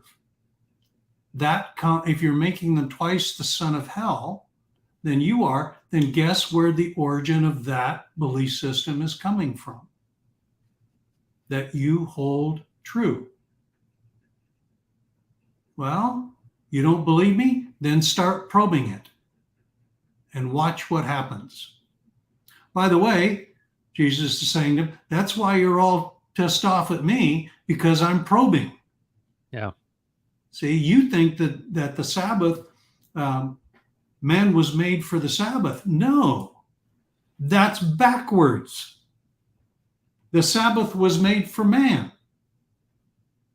Thus, man is Lord of the Sabbath. Now, how's that working for you guys? Because that's one of your key doctrinal premises. How's that playing for you? Well, we want to chop your head off. Okay, then take a look at that and see where that comes from. Is that coming from heaven or is that coming from hell? See, it's there right in front of you to see. You just have to be willing to see. That's all that's necessary. You just have to be interested. If you're interested, I'll take you along and show you so you can see it for what it is. And then you can decide.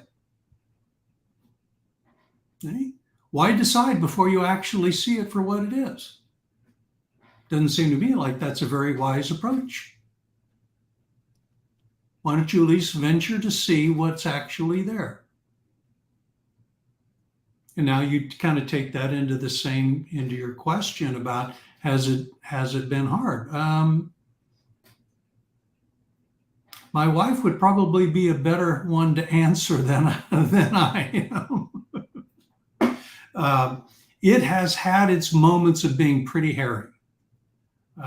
That's for sure. And what always ends up happening, Matt, is this little term called orthodoxy. And if we had any idea where that came from and what it was designed to do and the impact and effect it has on us, that we voluntarily give ourselves to, if we understood that, back to the first, would you like to actually see it for what it is? If you're willing to see it for what it is, what you see that is a very sophisticated mechanism of professing to tell you the truth, when in reality, getting you to swallow hook, line, and sinker a total lie. And the way you know it is you start probing it. You start touching it. And you start saying, oh, wait a minute, is that really what that is all about?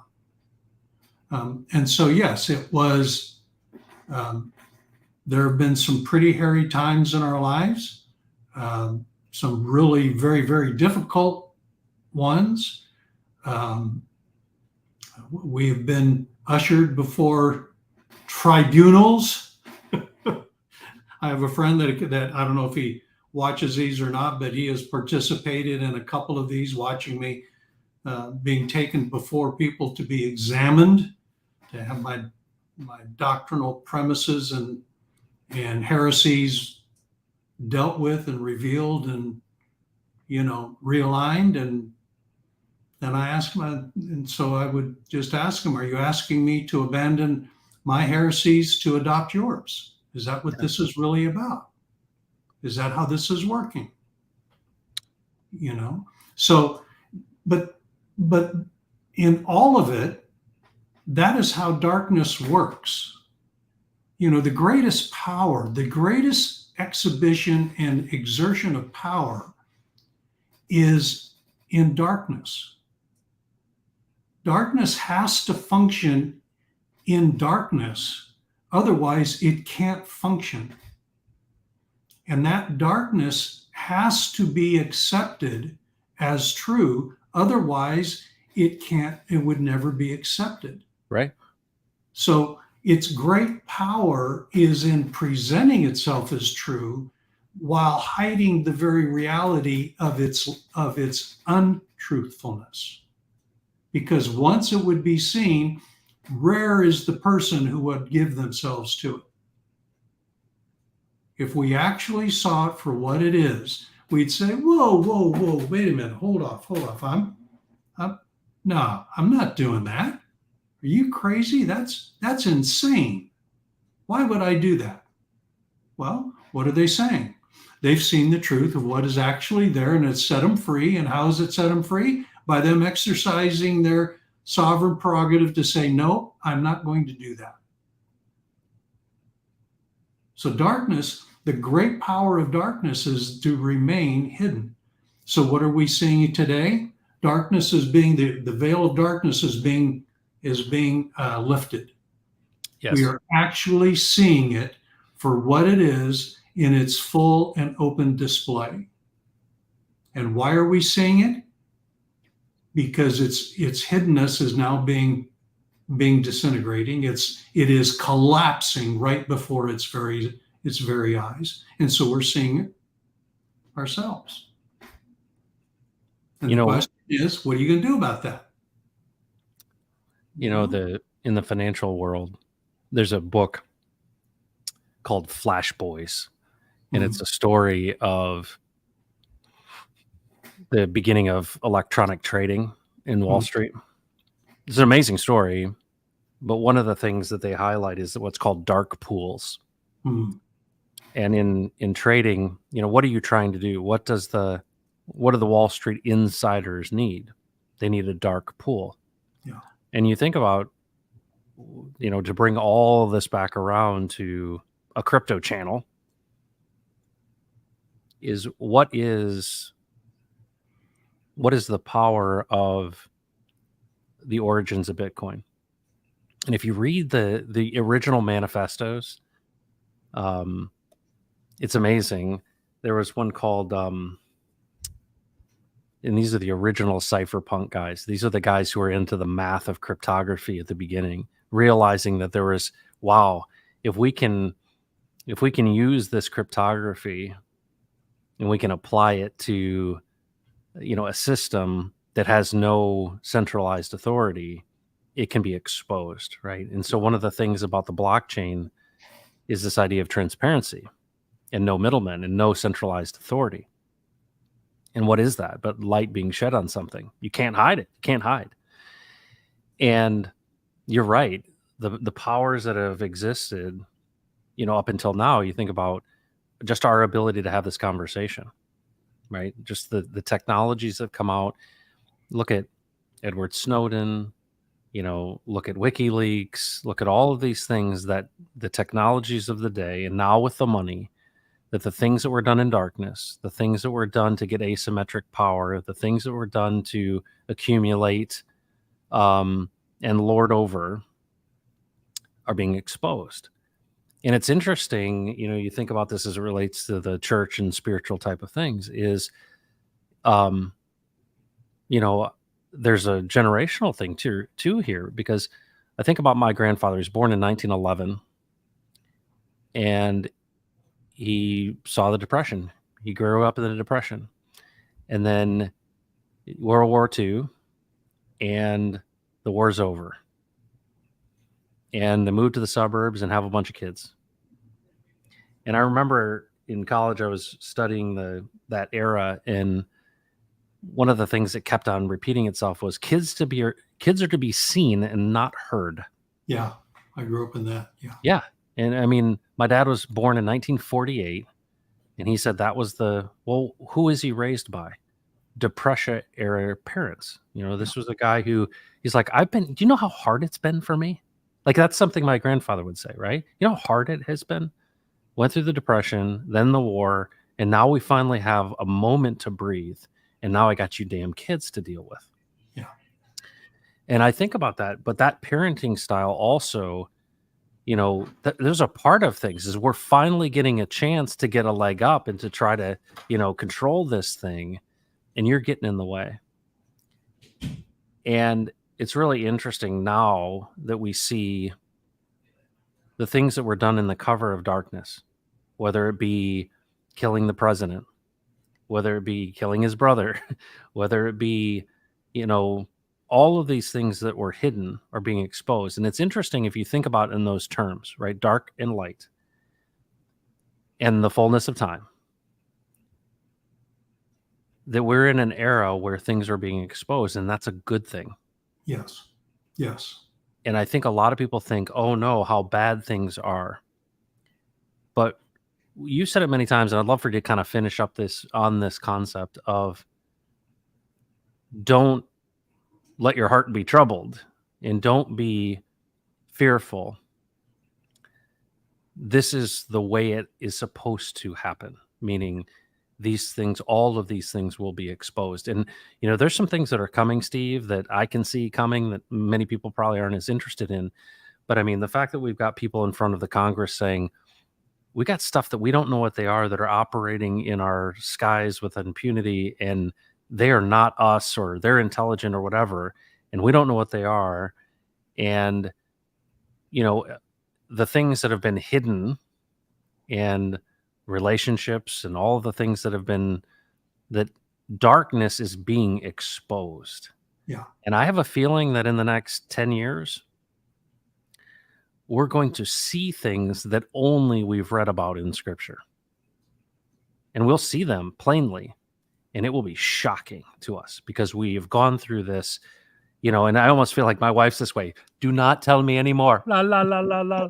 It's like, I don't want to know this because it's like being in the Matrix. I don't want this to be exposed, but it has to be exposed. And we get to live in this time where the kingdom come, thy will be done on earth as it is in heaven, isn't possible unless all darkness is exposed. Yeah. Right? I mean, that's my sense of it, is that the kingdom of heaven is not a place where darkness reigns. It has to be exposed. And if there's a process or gradient by which it goes from darkness to light, potentially we're in that era or that time. Is that possible? Well, yeah. And here's the question. Why is it important for darkness to be exposed? Because it almost sounds like an oxymoron. How can darkness be exposed? Because if it's darkness, by implication, it cannot be exposed. It is the opposite. So why is darkness exposed? What is the purpose for it? Well, quite simply, because what's in darkness is hidden and you can't deal with it when you can't see it. It's kind of the picture of, going into a totally black room and having to try to, function in that totally black room. What's there is already there.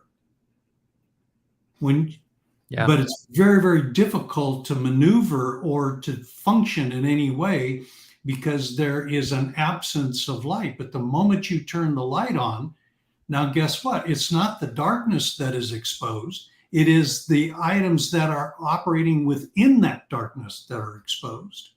So what we're seeing is not the exposure of darkness. We're seeing the exposure of what is happening in darkness. Yeah. Yep.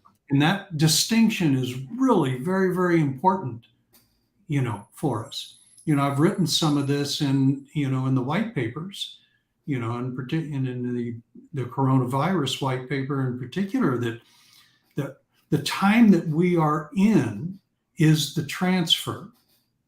The kingdoms of the world and all of the sub-kingdoms that are operating within them are being transferred from the control of the prince of the power of the air, whom we call Satan, and his kingdom of darkness, into the kingdom of God, to be ruled, by Jesus and his man. That we are in that time.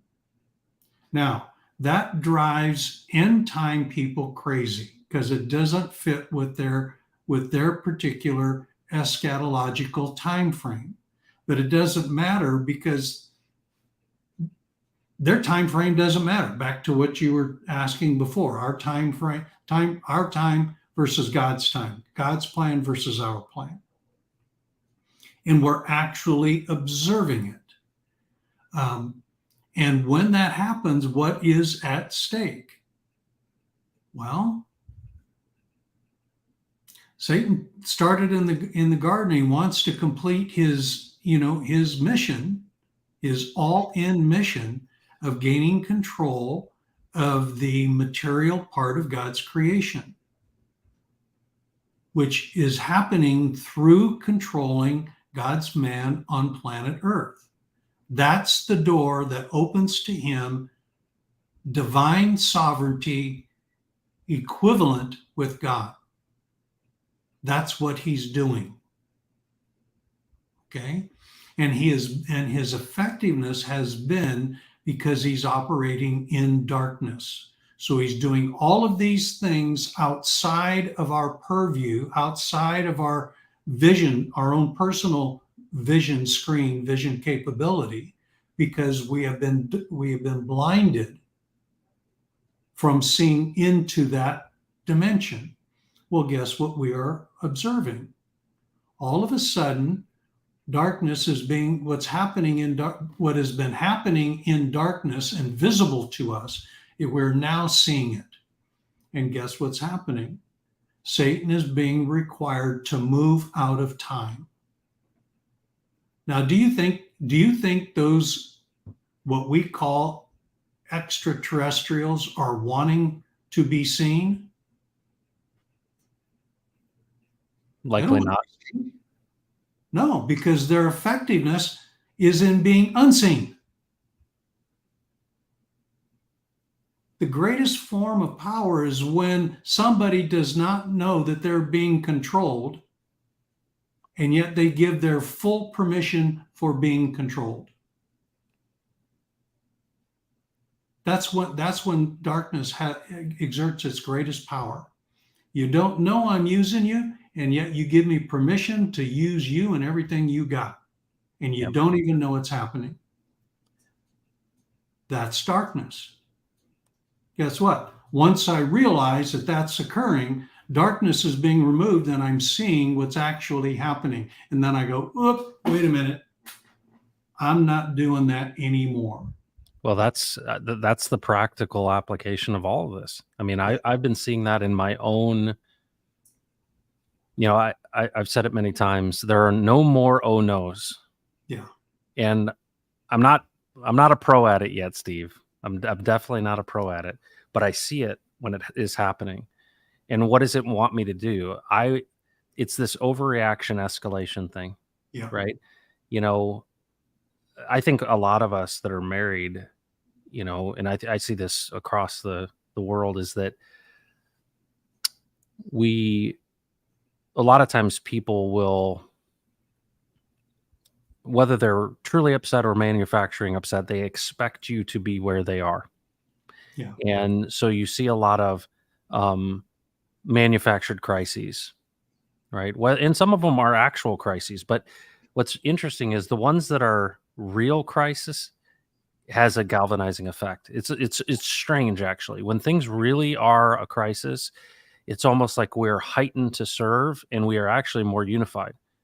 And I've seen that in my own home. It's when things are picking and when things are not serious, but they get overblown. And I find that, I'm a professional overreactor. But almost there are times when it's the expectation. Like, if you're not getting upset, then you don't really understand me. Yeah. And I've had to be disciplined to say, hold on a second, you know what? There's another way. Yeah. And that's a perfect illustration of what you just said, is that you can give me your authority, and you can lose all standing in this conversation by overreacting and by escalating and by basically, the things that I feel like in life are very commonly misunderstandings end up becoming such big damaging things that could have easily been snipped, right? I often say, people are lighting a fuse, right? They got a bomb in their hand. They're lighting their fuse and just asking someone to clip that fuse. And it's like, no, people are blowing on it and adding accelerant to it, and, wanting it to explode. And so many things are like that. But this has been really, really interesting. This is a different stream than we've done in the past, because I almost feel like a lot more introspective, but also has amazing implications for the big global story that's happening right now. like what we see. We talked about things like, your own personal sovereignty and coming and giving away your authority and coming underneath documents like the Constitution. Strangely, I was in church the other day and the pastor said, "Do you come under, or you need to come under the authority of the Bible?" Said those actual words, Steve. Oh, And I was shocked. it is a doctrinal premise in a lot of denominations. Yes. I was shocked. And I literally was like, hold on a second. And it, like, when you see something, you can't unsee it. And it was really interesting to me. And I didn't have a conversation with the pastor about this, but, I was thinking about this, and we've talked about it many times, but it's really, really fresh for me. I was reflecting on your story you told last week. So many people were so moved by that, right? Mm. You're like, well, what are you going to do? And the kids are like, what Jesus say, Steve? And you're like, well, we're supposed to buy a house, but we only have $20. And I think about that account, right? And you and I, we could tell fun stories. So many cool stories of what Jesus has done, right? And it's amazing, miraculous. You're like, I don't know how that worked out, but boy, it worked out, and it was amazing. And what a great story to tell. Is that true? Is that a true story? Well, yeah, it's a true story. Is that story scripture? Did you write it down in the book of Steve? No, you told it to me, and I went, you know what? Boy, our God is good, isn't he? Yeah. And then I think about this pastor saying, you need to come under the authority of the Bible. And I was like, we have inserted a book in the place of a living man, God himself. Yeah. And it's shocking to me that we're okay with that. And we don't step up and say, hang on a second. Are we talking about the same book? Are we talking about the same thing? And that's the thing, I thought if I really wanted to draw people off sides, which is not a wise thing to do, Steve, I've learned that. You know what I would say? I would say the Bible is not the word of God. Yeah. And people would lose their beep. Yep. Yep. And I said, well, it is a word of God. Yeah. And I think about that for a second. It's like, whoa, hold on a second. Be careful what you say. I think what's amazing about that idea is that in that is a picture of everything. Yes. Is that what is this lie? I'm going to get you to come underneath the authority of really something that's the manifestation of a technology called the printing press. Yeah. And when you think about this, if it was meant to be an authority over you, he would have only said it once. Yeah. But what I love about the stories and the parables and Acts and the Proverbs and all of the 66 books that we at least consider in this canon is that they tell the same story over and over and over again. Why? Because they were originally told to each other verbally. Yes. We did not have this book in every home.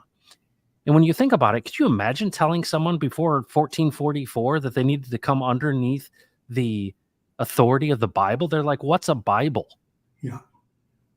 You think about that. The actual term Bible did not exist. Yeah. And I don't know, they say you need to come under the authority of the papyrus. Like the paper? Do I need to literally come under the authority of, or whatever, sheepskin? Yeah. No. What is this an account of? This is an account of the living God.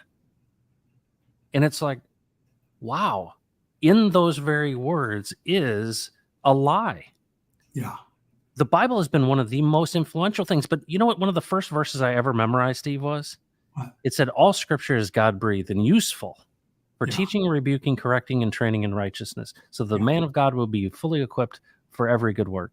Yeah. And I think about that. I'm like, it says it right there. It's useful. It's really useful. And you know what, Steve? It's been really useful. Yes, it has. It's wonderfully useful. Yes. Wonderfully useful. But what's amazing about it, too, is Ray told me a story one time, and it's just like your story you told me of your house situation. That story had so much impact because it illustrated something that proved that was a truth that the Bible talks about, but the way he shared it, because I know him and I know his experience, I got it in a new way. Yeah. It's just like what you talked about earlier. Like, oh, I see it differently when you say, what do you think he was talking to Elijah and Moses about? I needed you to say that to me so I would see it anew. Yeah. But I don't have to come under the authority of Steve to have a revelation about who God is. He's alive and he speaks. But, that's the thing. It's like it breaks these things up and you go, hold on a second. Maybe all of these things that I just kind of was born into, like fiat currency, maybe it's not all it's cracked up to be. Maybe I actually should ask the creator of it all what he thinks of it. And Yeah. that's really all you've done. All you did was you say, I'm going to just ask him myself. I'm not Yeah. going to listen to you. And I think that that's so powerful. And I think its time has come, right? Because I think what we're going to see is all of these things that you thought were just stories are going to become clear that they're real, and that we're going to see heaven and earth become one. We're going to see that the spiritual is real. That's what I think's coming. I think we're going to literally see and get a picture into this realm, like that is, it's going to shock a lot of people when they realize, hold on a second, the Bible or the scriptures themselves, these accounts are true. Well, the one decision away. Yeah. See, that is what terrifies the realm of darkness, is that the entire planet is literally one decision away and they can't do anything about it. One decision. Now think about how fragile we look at all of that's going on and we think, oh man, it's going to hell in a handbasket and everything is terrible and things are going to be falling apart. Well, what happens if the stuff that's falling apart needs to fall apart? Yeah. Let it fall apart. Yeah. Don't add energy to it. Don't add any energy to it. Just let it disintegrate in front of you. Then recognize who you are. Yeah. Take your stand and say no more. No And, more. and let's animate the tools in his nature and character. Let's move forward with him. Well, look what, I'm going to kind of brag on you a little bit, to the audience, but Matt, look what's happening to you just in the understanding of the nature of authority as you're dealing with these international parties. Yeah. It's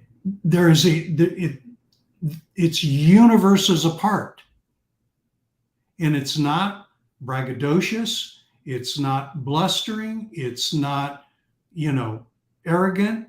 It's just walking in the simple truth of the grace of God and the humility that is a part of his character, but in the full authority with Jesus. Yeah. And what's interesting about that, the real practical is this morning, players internationally were trying to become middlemen. And it was interesting that I knew it the moment I saw it, the discernment I had. I mean, like, I know the truth. Yeah. And I think what's interesting is so many of us who, let's say you don't have experience in big deals. And I've been in some big deals, but this one's probably one of the biggest deals I've ever been in. But I'm not, I'm not blinded by it, right?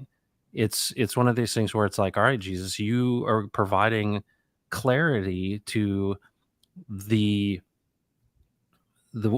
steps in this process. And what's funny is they're trying to pick the fruit off the tree prematurely, and they are trying to, and it's selfish ambition that is winning or driving the day. And I've said no. No, you have gotten these things out of order.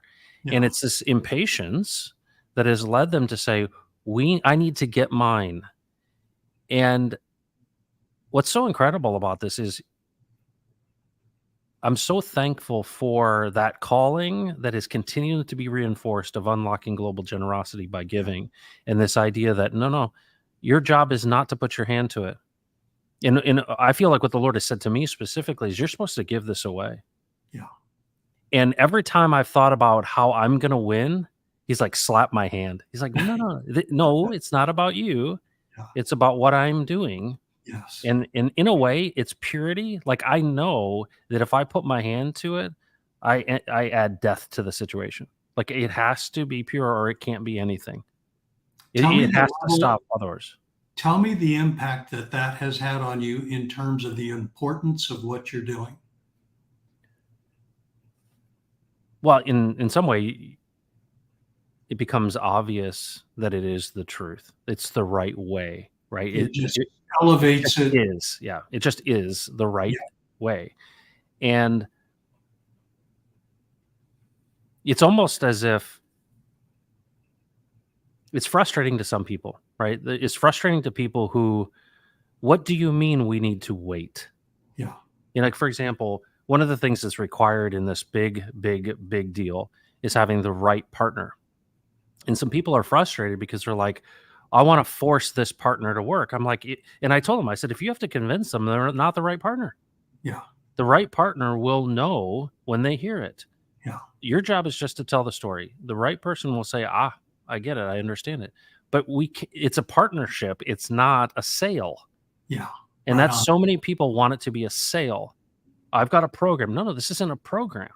This isn't a product that you purchase.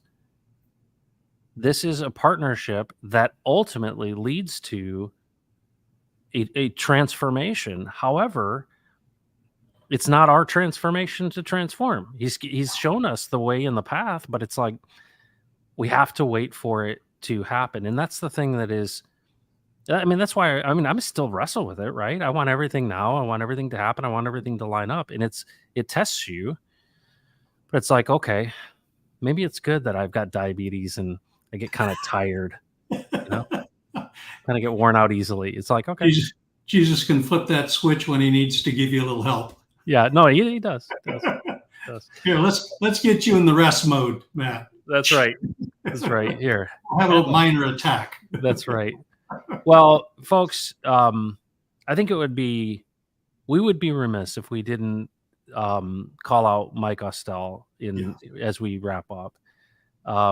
Do you want to give an update on Mike?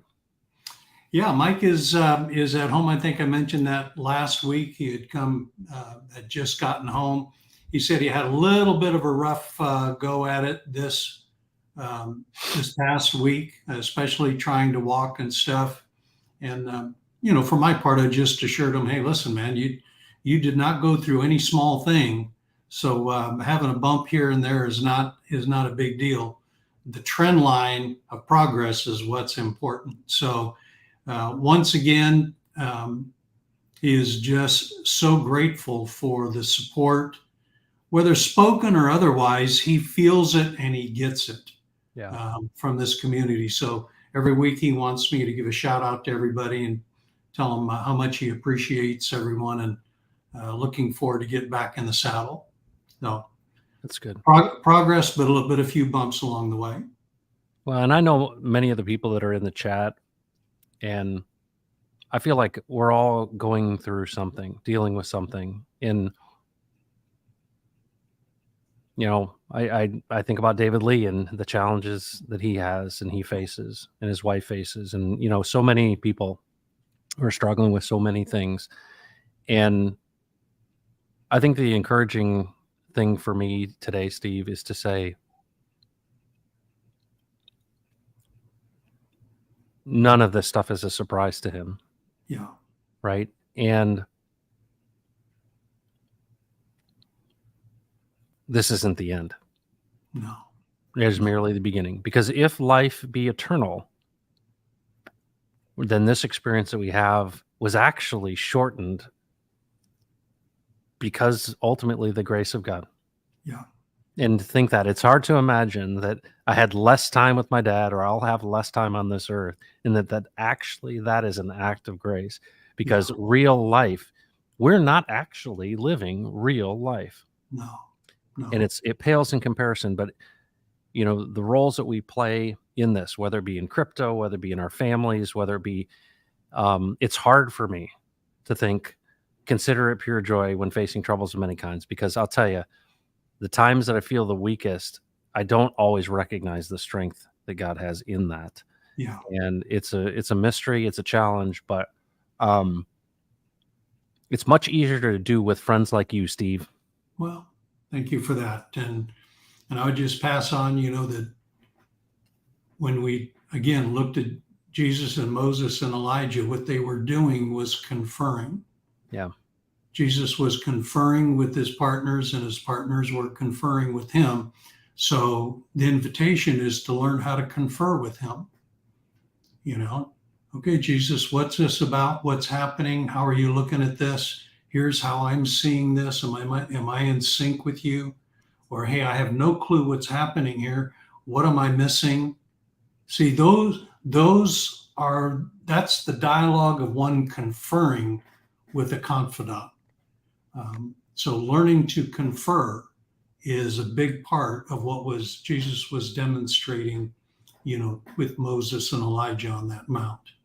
Um, and it's an invitation to do the same, to learn to do the same, no matter what the challenge.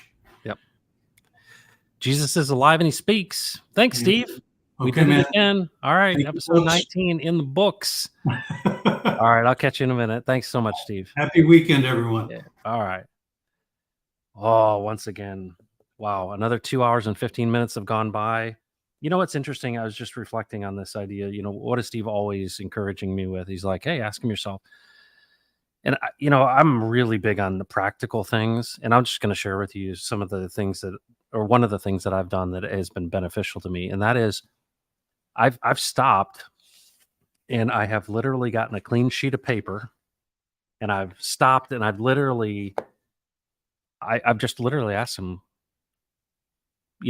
only you have the authority to speak to me. Speak to me.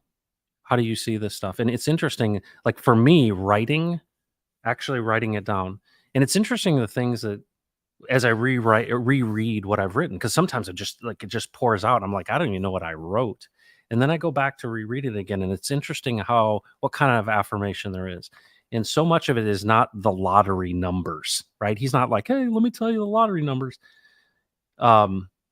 He's telling me, you are my son. I love you, right? Trust me and I'll show you. And it's interesting, for Steve over this time in this relationship where you're like, who do you have friendship or relationship with that you don't talk to? Is it continues to share more and more and more. And that practice and that reminder of a professional like Steve, it's like encouraging me to go, what does it mean to be a professional? Well, I want to be in the game. I want to be useful, but also want to fulfill the purpose. And it's like, all right, I'm going to choose this. So writing is one way that I've seen, and I then have that to go back to. I think is an interesting practice. But anyway, just I think it's helpful to have people kind of share. Well, how do you do it? Steve, do you get up and have coffee and sit down and talk? And then what does he say? It's like breathing. It's not like I set time, but I think that's the coolest thing about this is that wow, we have access at all times. And to me, the thing that just like hit me right between the eyes today is what was he talking with Moses and Elijah about? They're alive. They're not dead. It's amazing. Folks, take care of yourself. Have a great weekend. We will catch you probably this weekend or Monday with something else. Hey, we're getting ready for a bull run, folks. It's getting exciting. Take care of yourself and do not mess with Texas. Take care, everybody.